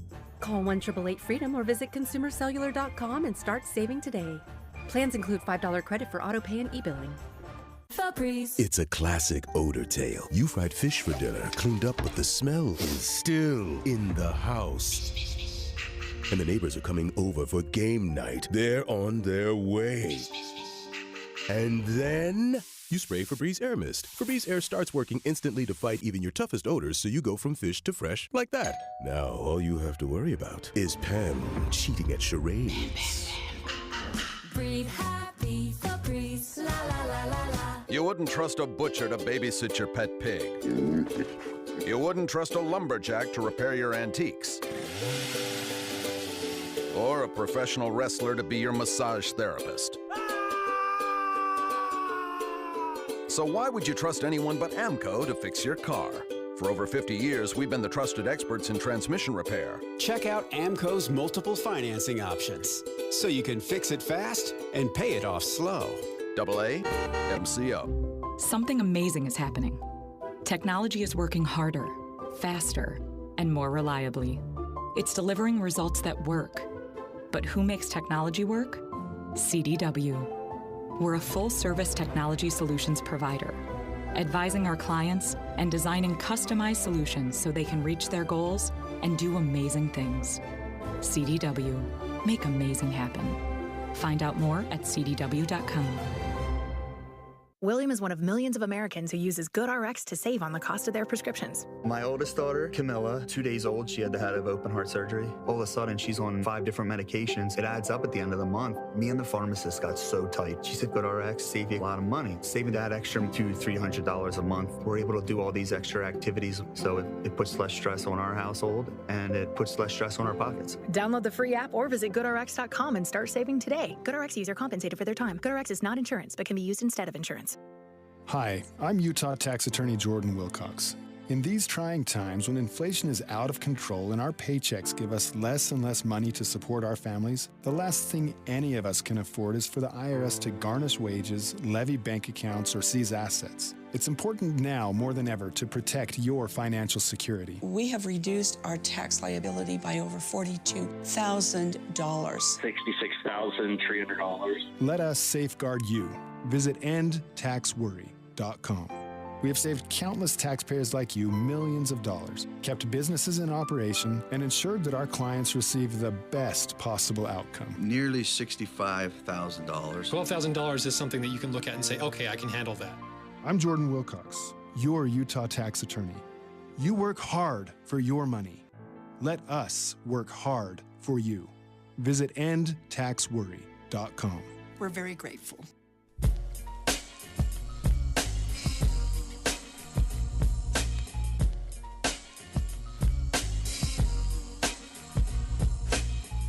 Big game tonight for BYU Hoops coming up in about an hour and 15 minutes. You can watch it on ESPN2. And, of course, if you're out doing errands like we all love to do on Saturdays, especially for the Super Bowl Sunday, right? Maybe a last-minute Costco run. That will be me, probably. You can listen to the game right here on the Legacy home of the Cougs, KSL News Radio. What do you think of this game? And do you like BYU's chances to get another road win? They haven't been very good on the road this year. I do like their chances, and I'll admit I'm surprised that BYU's an underdog because Cincinnati has not been a good team this year. Cincinnati is 3-8 in Big 12 play. They have had losses to, they lost to BYU at home or on the road in Provo. They lost to Utah. they've lost to Kansas State when Kansas State was really down and out entering Big 12 play. This has not been a good Cincinnati team, but there's this feeling that maybe they found something in that win at UCF. The same was kind of said for BYU when they had their win a week ago at UCF. Maybe UCF's just not the good team. But this is a good matchup, and it's just a classic. I think you made a great point where in years past this would have been just felt like a game of the year, and when it was WCC. But in the Big 12, this is just a run-of-the-mill game, but it's a very capable team that in the preseason was a top 25 squad. BYU's got to contain Day-Day Thomas and Jizzle James. And I love we're getting to the point where we have, like, feelings. Like, we've seen these guys a couple times, and there's thoughts, there's feelings about the game. This is a repeat opponent. I like BYU's chances, though. I feel like BYU is going to win defensively. And I said, in my bold prediction in a couple segments ago that they won't reach 60, but they'll still win.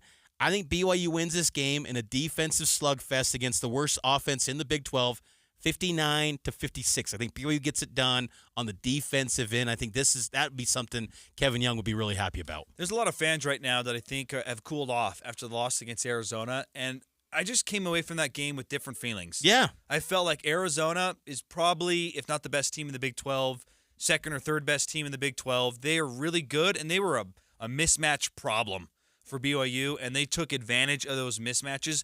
BYU had a lead late in the I shouldn't say late in the second half, but midway through the second half. But they looked every bit the part, going back and forth with Arizona, and just it was a catastrophic 7-minute stretch offensively. Yep. But they were right there. Yeah, they were right there, and that's why I think I take a little bit of comfort and hope knowing that some guys didn't play that good in that game. Richie Saunders, Yegor Demon, not their best performances, and yet they were in that game for the majority of it. I like BYU by about 8. I'm going to go 75-67 BYU. I like that. And if they get it, it's a quad 1 victory, and that can boost your chances of moving up in the NCAA tournament picture. Then Tuesday they have West Virginia on the road, and then Monday night we'll have Cougar Nation. We will be on the air 6 p.m. getting you ready for BYU and West Virginia on Cougar Nation. But first, it's BYU, it's Cincinnati. It's a second meeting between these teams, BYU and Cincinnati. In the first two meetings as Big 12 foes, they've split those meetings. Rubber match, I guess you could say, today in the home of Skyline Chili, BYU and Cincinnati. So we will talk to you this Monday night. It's BYU basketball next here on KSL. It's the Advanced Window Products President's Day sale. If the cold is seeping in through your old windows, Advanced Window Products will install state-of-the-art double-pane windows with insulated frames. Your home will take on an exciting new look, and you're going to save on your heating bill. And not for nothing, your air conditioning in summer, and right now with the President's Day sale, you save $2,500 off 10 windows or more. For 38 years, Advanced Windows has been building beautiful custom windows and frames right here in Utah. There's no middleman, so you save. So keep out the cold, cut down your energy bills, and save $2,500 with one call to Advanced Window Products. 801-850-9100. An expert comes out for a no-pressure consultation. They'll tell you about the payment plans, including no payments for 24 months. The Advanced Window Products President's Day sale. Get $2,500 off. Call 801-850-9100. That's 801-850-9100. Or just go to advancedwindows.com. This Valentine's weekend, experience a high-energy performance of musical theater magic, featuring 3 incredible Broadway stars at Abravanel Hall. Imagine iconic songs from your favorites like Wicked, Phantom of the Opera, Hamilton, and more with the full power of the Utah Symphony. If you love Broadway, treat yourself to this incredible concert and get your tickets now for Bravo Broadway, February 14th and 15th at utahsymphony.org. Les Olson IT is now a Rico Graphic Arts and Production Systems dealer. Rico chose Les Olson because of our reputation for superior service and national recognition. Les Olson IT chose Rico Graphics because they're the best value compared to other commercial-grade printers.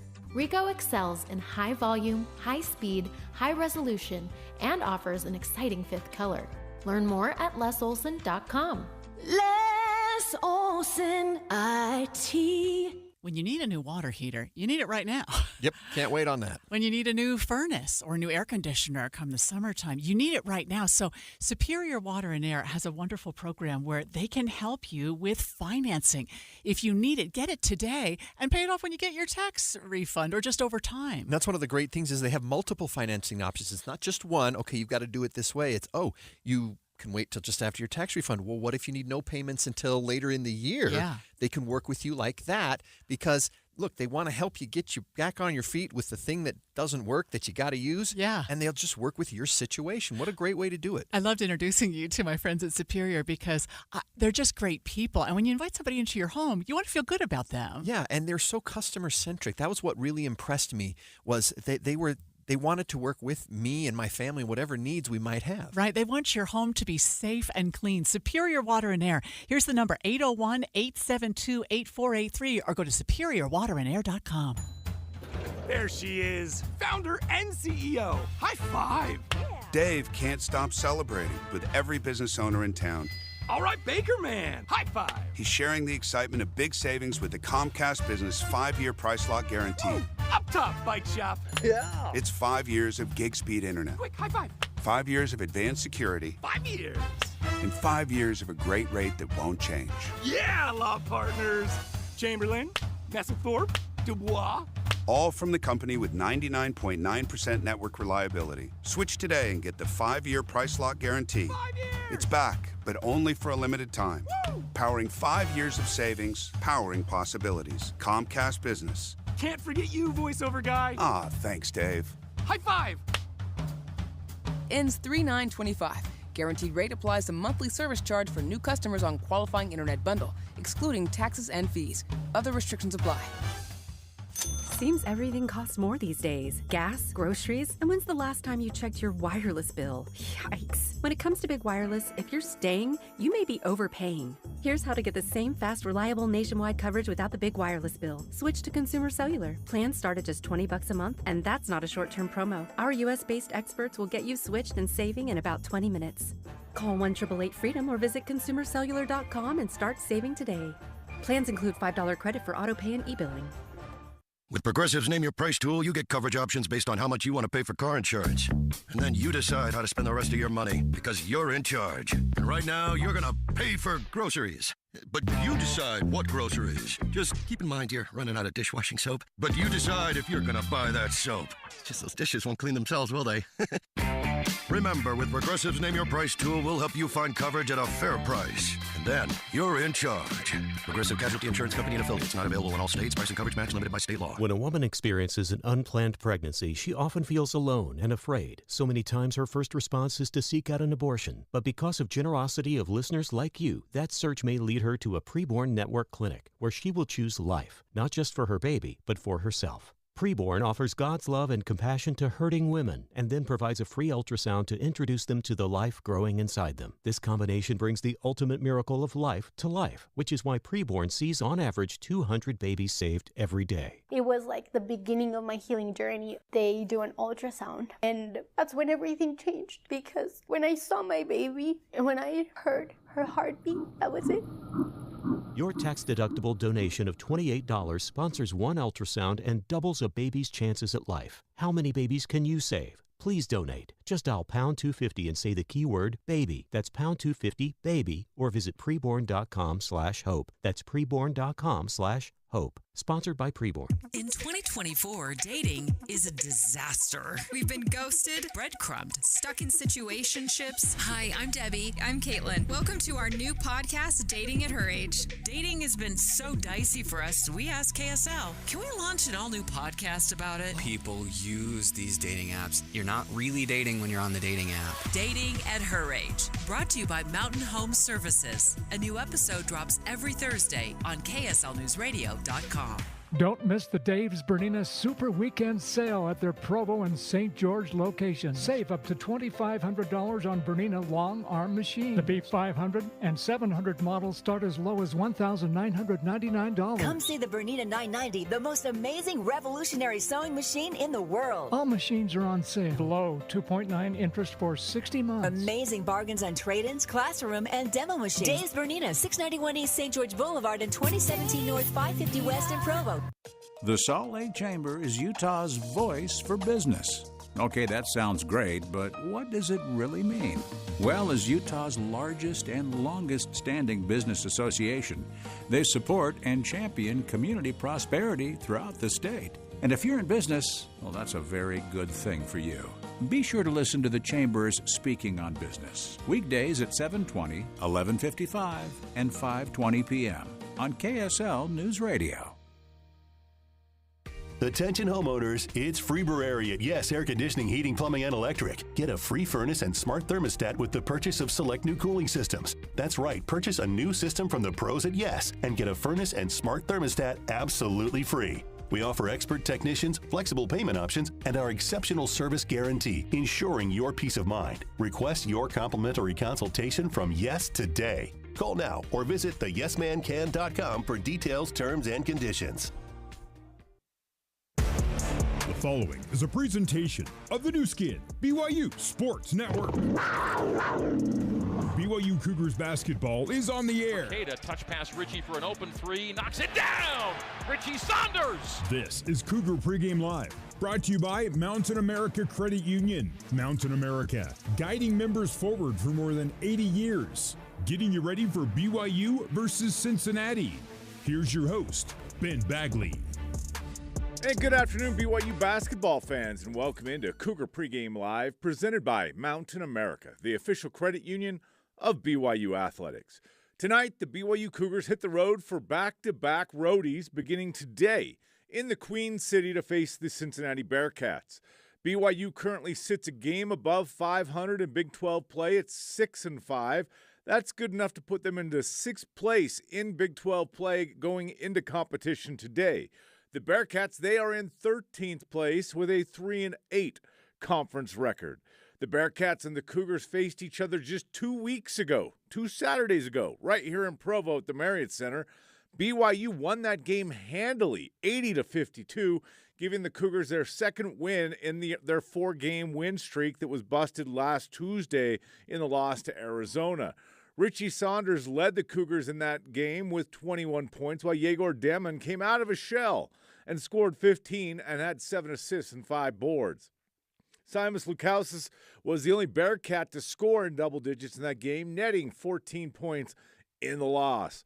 While the Cougars held Cincinnati to 52 points, BYU found something that worked offensively in the second half. They scored 52 in the second half. So, second half for BYU, full game for Cincinnati. We go to overtime, 52-52. Unfortunately, you have to add in Unfortunately for Cincinnati, you have to add BYU's first half in, and you get the victory the BYU had at 80-52. That included some blistering shooting from three, 63% from three for the Cougars in that game, 57% from the field. More about that game coming up in our pregame conversation with Coach Jordan Brady in a moment. BYU will be looking for a repeat performance with a win today, starting a new streak. But to do so, they have to do it on the road where the Cougars are just 2-4 on the season. A win today for BYU would also be their third quad win game of the season. But before we do a tourney resume check, let's go to today's pregame conversation. Coach Jordan Brady is the Director of Player Development and my guest on today's pregame conversation. Coach Brady, like much of this BYU staff, comes from an extensive NBA background, including being the head coach with head coaching experience in the G League. I began our conversation today by asking him what stands out to you about the Cincinnati game 2 weeks ago as you get ready for tonight. Yeah, so in looking back on the Cincinnati game, I mean, I know it's been 2 weeks ago, but it seems like it was forever ago. in the second half of that game, we feel like we really found something, a spark that kind of lit us, and we've been riding that spark. Even with the game against Arizona, we feel like we did a lot of really good things. And so for us coming into this second matchup against Cincinnati, we want to see if we can continue to maintain what we have found over these last 4 games, and just continue to stay the course and build on what we've been doing so far. You mentioned that spark. I believe 52 points in the second half out of this team in that second half. What was that output offensively, that spark that got you guys going? Yeah, really it was just a lot of high-level decision-making. Guys are buying into the pace, the style of play, making really great decisions, and then shots went in. I think we made 11 threes in the second half. Again, 9 or 11 threes in the second half. And so whenever you put the ball in the basket like that, you're going to have large scoring outputs. But it was just kind of a perfect storm of our guys making a lot of really great decisions. We were getting stops on the other end of the floor, and then shots were going in. How does that translate going into this game now? It is 4 games ago, 2 weeks ago, but it's the same 2 teams. There's adjustments that need to be made. What adjustments are you guys making going in? Yeah, for us, not a lot of adjustments. We're going to continue to do what we do. We're going to continue to build one game at a time. But as far as Cincinnati goes, they do have a little bit of a different look since the last time we played them. They're now bringing one of their guards that was coming off the bench. He's now in their starting lineup. So they've started to play a little bit more up-tempo, a little bit faster pace. They're putting more pressure on your defense with the ball in guards' hands. They've got 2 now primary ball handlers in that starting 5. And so we need to be a little bit more aware of that. But, really for us, 90% of what we do on both sides of the ball is just what we do, and then we make some small adjustments based on what the tendencies or strengths of our opponents are, and just continue to roll. You mentioned this game. This is the second game in the 4-game win streak that was broke on this week against Arizona, but it kind of sparked something, and this team's pretty proud of where it's got. But the mentality of this team's different, it seems. Seems like they're taking this very business-like. I think that mentality comes down from the coaching staff, Coach Young, you guys coming in from an NBA standpoint. That mentality of game to game, you keep a pretty even kill. Is that something that you guys are trying to impress into this team? Yeah, absolutely, and you're right. That does start with Coach Young. He's great. From one day to the next, win or loss, it's a process for us. So we break the game down the same way, whether we win or lose. We look for things that we did well. We look for things that we can improve on. We understand that, sometimes it's little differences between a win and a loss. And so we don't get too high. We don't get too low one way or the other. And that consistency is really what helps sustain consistent play throughout the season. So I really believe that the results are a result of the consistency that we have as a staff and that we're bringing with our team each day. How does that help this team? And the standpoint, I covered the NBA for a long time.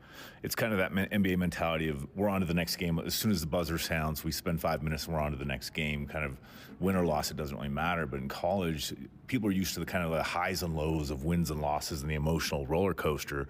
But that's not this team's style. So how does that help this team? Yeah, I think that it helps a lot. I know, my experience in working with the people that I've had the good fortune of being around in the NBA, there's an absolute next game mentality, and it's really just a process. You focus on the process, you focus on the parts of the whole, and if you do those things well, the process will yield positive results. And so I think that Coach Young brings that mentality with us. Or with him. And, as far as comparing it to like other college programs, I haven't been involved in college basketball since I played. But yeah, it's a very business-like approach. And we just believe in being consistent and doing what we do every day, regardless of the results. Another NBA mentality thing that springs in, something you're over with the player development. Talk about that. Talk about the player development and what that's bringing to this team.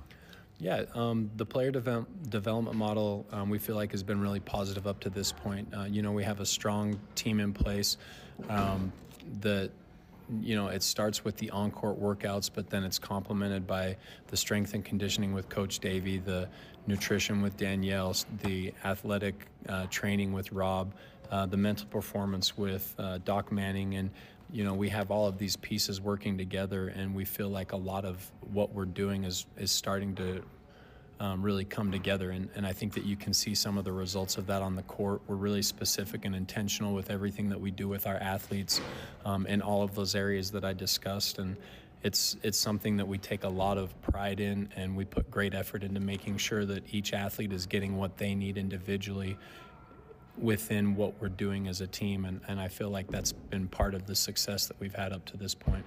It's interesting bringing that up because player development, usually people think about, hey, are they getting better on court? And you're looking at that from a holistic thing of nutrition, mental game, physical game, and on the court, kind of looking at the whole picture. Yeah, absolutely. I mean, without question, the coaches are doing a great job with their players on the court. Everything that we do, like I said, is really intentional. We don't bring our guys in and waste time on things that don't apply to what we're doing. So all of our workouts, individual and group workouts, are really specific, and we feel like we're getting some good benefit there. And, BYU has such great resources. We're really fortunate to have the team around us that we do. And I think that you're just starting to see you're starting to see some of this development model really come to fruition. Circling back around, and we'll end here on the game again. 2 things that this team needs to do to get that road win in Cincinnati. Yeah, for us, I think it's that we need to maintain our style of play. We learned a few things from the tape against Arizona, and I think that we'll be able to apply that. And then the next most important thing is going to be for us to just really buy into what we're doing on the defensive side of the ball. I don't want to get too specific on game plan and all that stuff, but we know what we need to do. We know the mentality that we need to take out there, and I think that it's a great opportunity for our guys to be able to bounce back after the Arizona game and just see what kind of mental fortitude and toughness we have as a group to be able to go to Cincinnati and do what we need to do. There you go, Coach Jordan Brady joining us here on the Cougar Pregame Live with our pregame conversation. Interesting enough, I was talking to him about Quad 1 games, and he says this staff, and especially him, still trying to learn about these college resumes as it comes to team sheets. Most of this staff coming from the pros, Chris Burgess being the one that really, hey guys, this is what you have to look at. But here we go to tell the team sheet as we look for BYU and Cincinnati tonight. Net rankings, BYU at 36, Cincinnati at 67. BPI, BYU at 30, Cincinnati at 65. KPI, Cincinnati's got BYU on this one, BYU at 59, Cincinnati at 47. And KenPom rankings, BYU at 34 to Cincinnati's 56. Although BYU, according to KenPom, has a 49% chance to win this game on the road. In the latest Joe Lunardi bracketology, BYU currently one of the last 4 teams in, and an 11-seed Cincinnati not on the board. Coming up next, we'll head to the Queen City for our courtside conversation with Mark Durant. But first, on Thursday, the BYU basketball family lost one of their own. Jake Schaaf passed away in a car accident. Jake played for the Cougars from 2001 to 2004 under head coach Steve Cleveland. As his friends have said, since the time of his passing, he was a big man with a giant heart and loved so many. Schaaf leaves behind his wife, Emily, and 4 sons, Zachary, Brady, Grant, and Maximus. Our collective thoughts and our prayers for comfort go out to the Schaaf family at this time.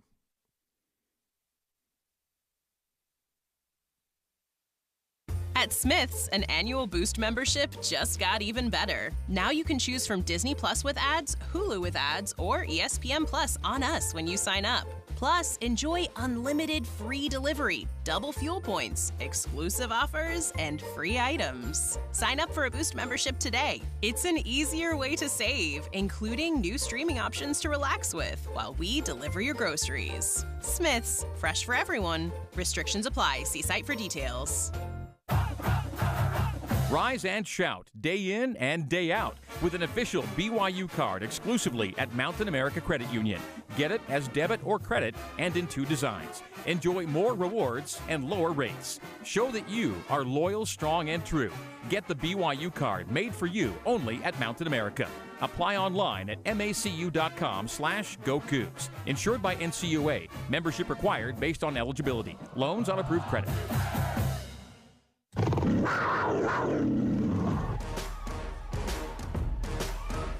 This is BYU basketball on the news. Utah's legacy home of the Cougars. KSL FM Midvale. KSL Salt Lake City.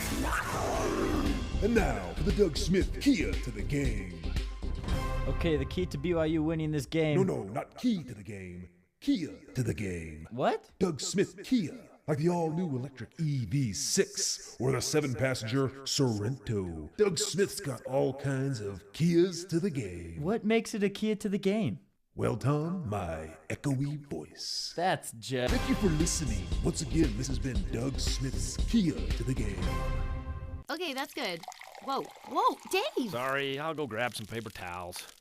You can't let Dave pour things. He works at JCW's. They fill stuff up past the brim over there, like their milkshakes. They're thick, rich, and oh my gosh. Delicious? Oh no. Dave's filling up Crystal's car for her. Dave, stop! Hey, this is Clark for JCW. Stop into any of our 5 locations today. We're located in American Fork, Thanksgiving Point, Provo, South Jordan, and our new location in Harriman. Come in and see why at JCW's we believe in quality and a lot of it.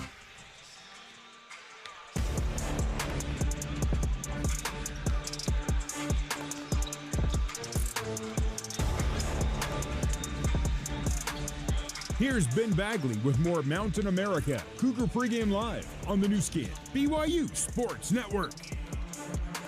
Welcome back to Cougar Pregame Live. It's time for our courtside conversation. Joining me now from the Utah Ice Center courtside seats in Cincinnati, it is Mark Durant. Mark, how are you?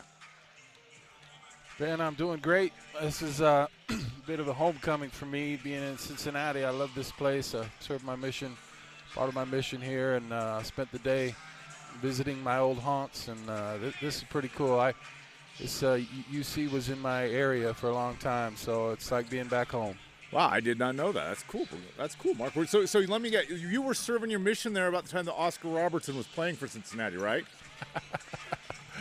Okay, so that's how it's going to be today. Okay, good. That's noted.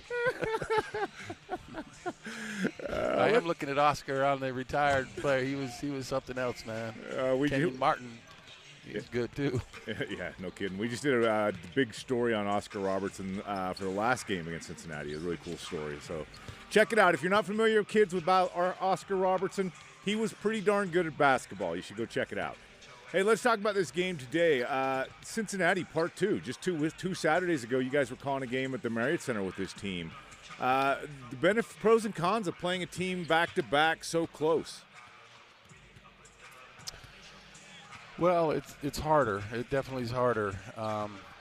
BYU handled it pretty well in Provo, so maybe got a little chip on their shoulder, and the game ending maybe provided a little bit of bulletin board material. I'm sure they really want this game a lot, and it's a team that last month has not played good basketball, but had a great win. They looked really good against UCF, scored a lot of points, so they're probably feeling confident, and you can never just assume because you beat a team so handily one time you're going to get them the next time. I remember BYU played San Diego a couple years ago, and they squeaked out a 1 or 2 point win in San Diego, and then came back a week later and beat them by 45. And so, it could go either way. I mean, BYU should be confident because they were able to play so well, but look out for UCF. I mean, just when we thought we knew who they were, they go and play like they did earlier this week, and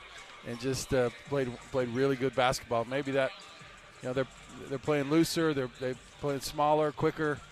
Maybe that's what this team needed. So, BYU will definitely have their hands full tonight. They did do a switch. 2 weeks ago, Dan Skilling Jr. was in the starting lineup. Since then, they've inserted Day Thomas, who's now getting 34 minutes a game since getting put in the starting lineup.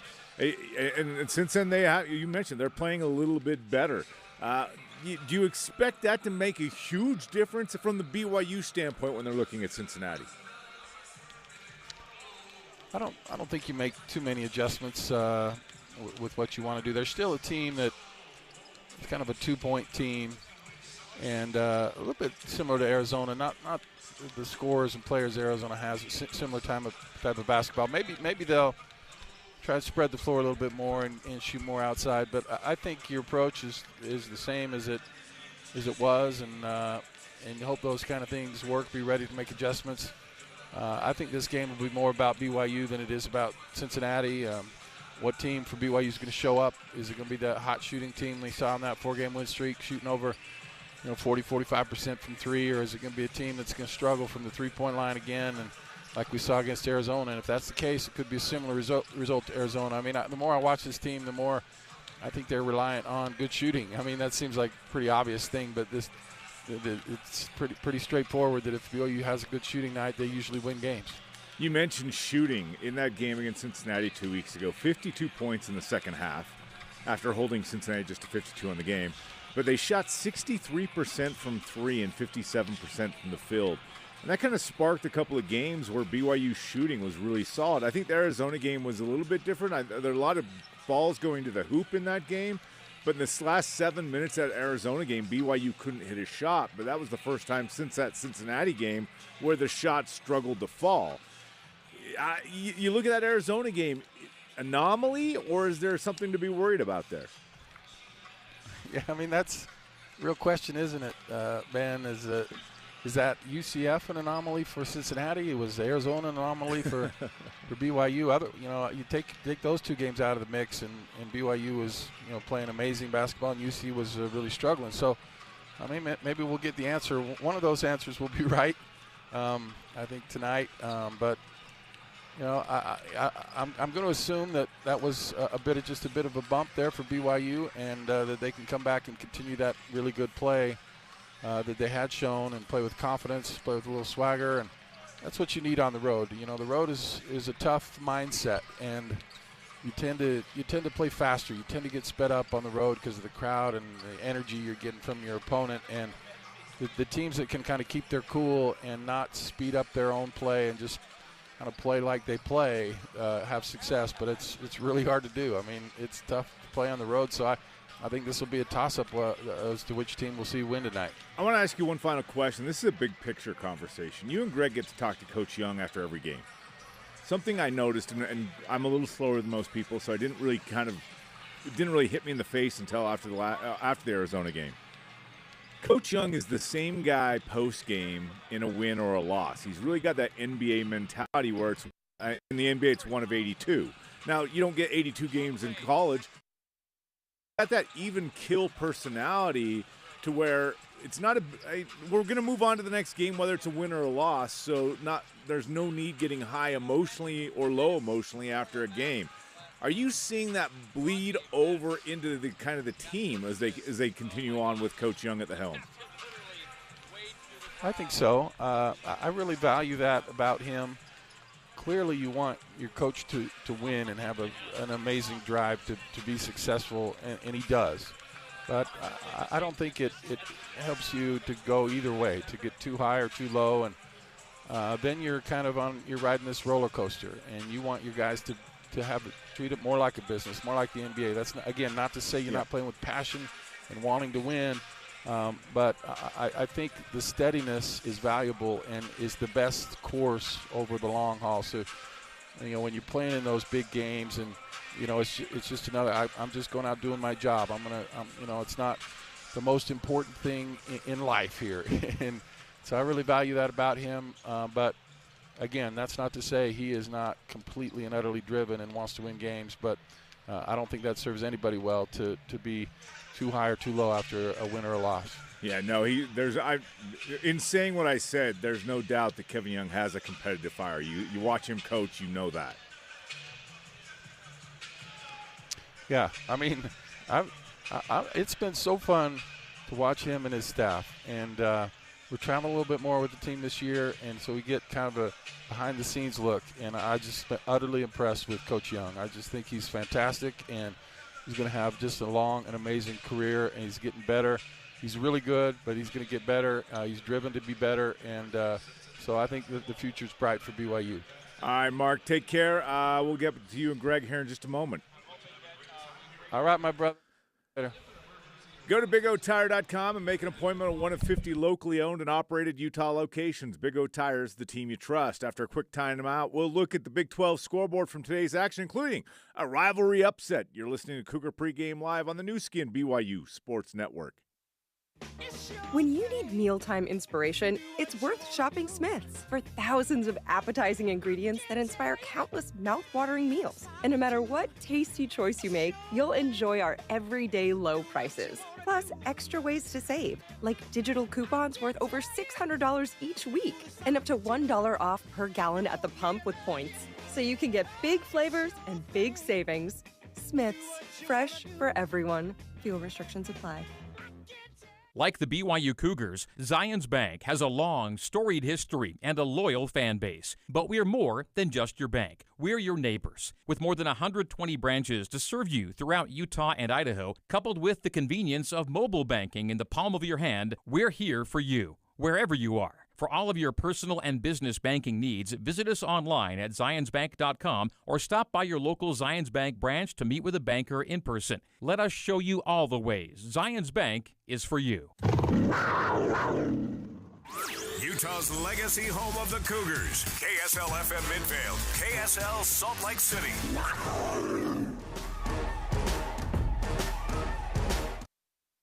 This is the sound of catering your own event.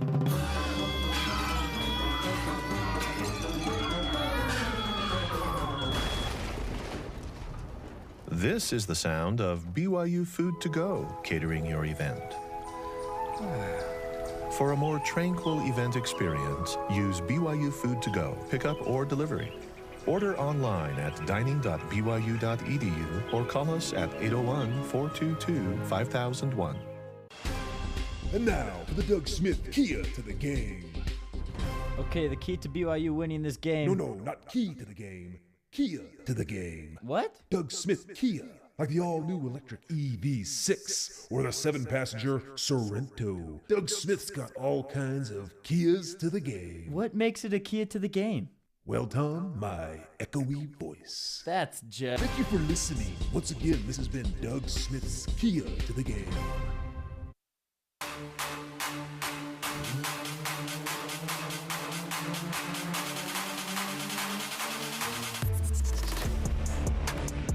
With more Mountain America Cougar Pregame Live, here's Ben Bagley.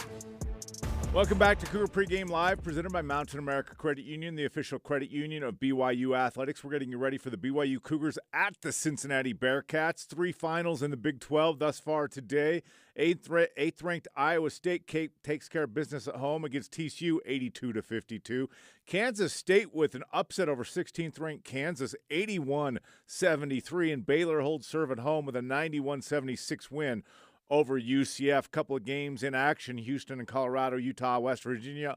We'll give you updates on those games during the broadcast. Coming up next, we'll send you to the Utah Ice Center, courtside seats at the Fifth Third Arena in the Queen City for Cougar Pregame Coaches Show with Greg Rebell. You're listening to BYU Basketball on the new skin, BYU Sports Network.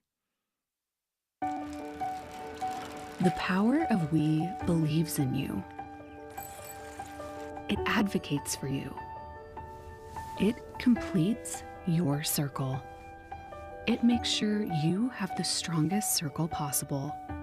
And with Intermountain Health in yours, you'll always have the care you need to live the healthiest life possible. That's the power of we. Intermountain Health.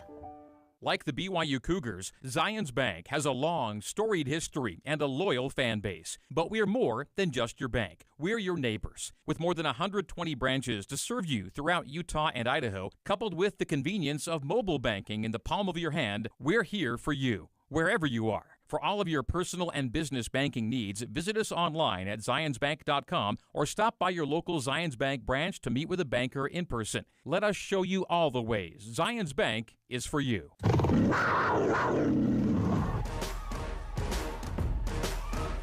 This is Utah's legacy home of the Cougars. KSL FM Midvale. KSL Salt Lake City. Hey, Sue. You coming to the party tonight? Oh, yes. We've been really looking forward to those mint brownies you had at your last party. Sorry, no mint brownies tonight. You're gonna love my new salted plums. Plums? Oh, I think I'm allergic to plums. We won't be able to make it tonight. We're so sorry. Yeah. Oh, how about mint plums? Get your friends to attend all your parties. Use BYU Food to Go. Order online at dining.byu.edu or call us at 801-422-5001. Okay, that's good. Whoa, whoa, Dave! Sorry, I'll go grab some paper towels. You can't let Dave pour things. He works at JCW's. They fill stuff up past the brim over there, like their milkshakes. They're thick, rich, and oh my gosh. Delicious? Oh no. Dave's filling up Crystal's car for her. Dave, stop! Hey, this is Clark for JCW. Stop into any of our 5 locations today. We're located in American Fork, Thanksgiving Point, Provo, South Jordan, and our new location in Harriman. Come in and see why at JCW's we believe in quality and a lot of it.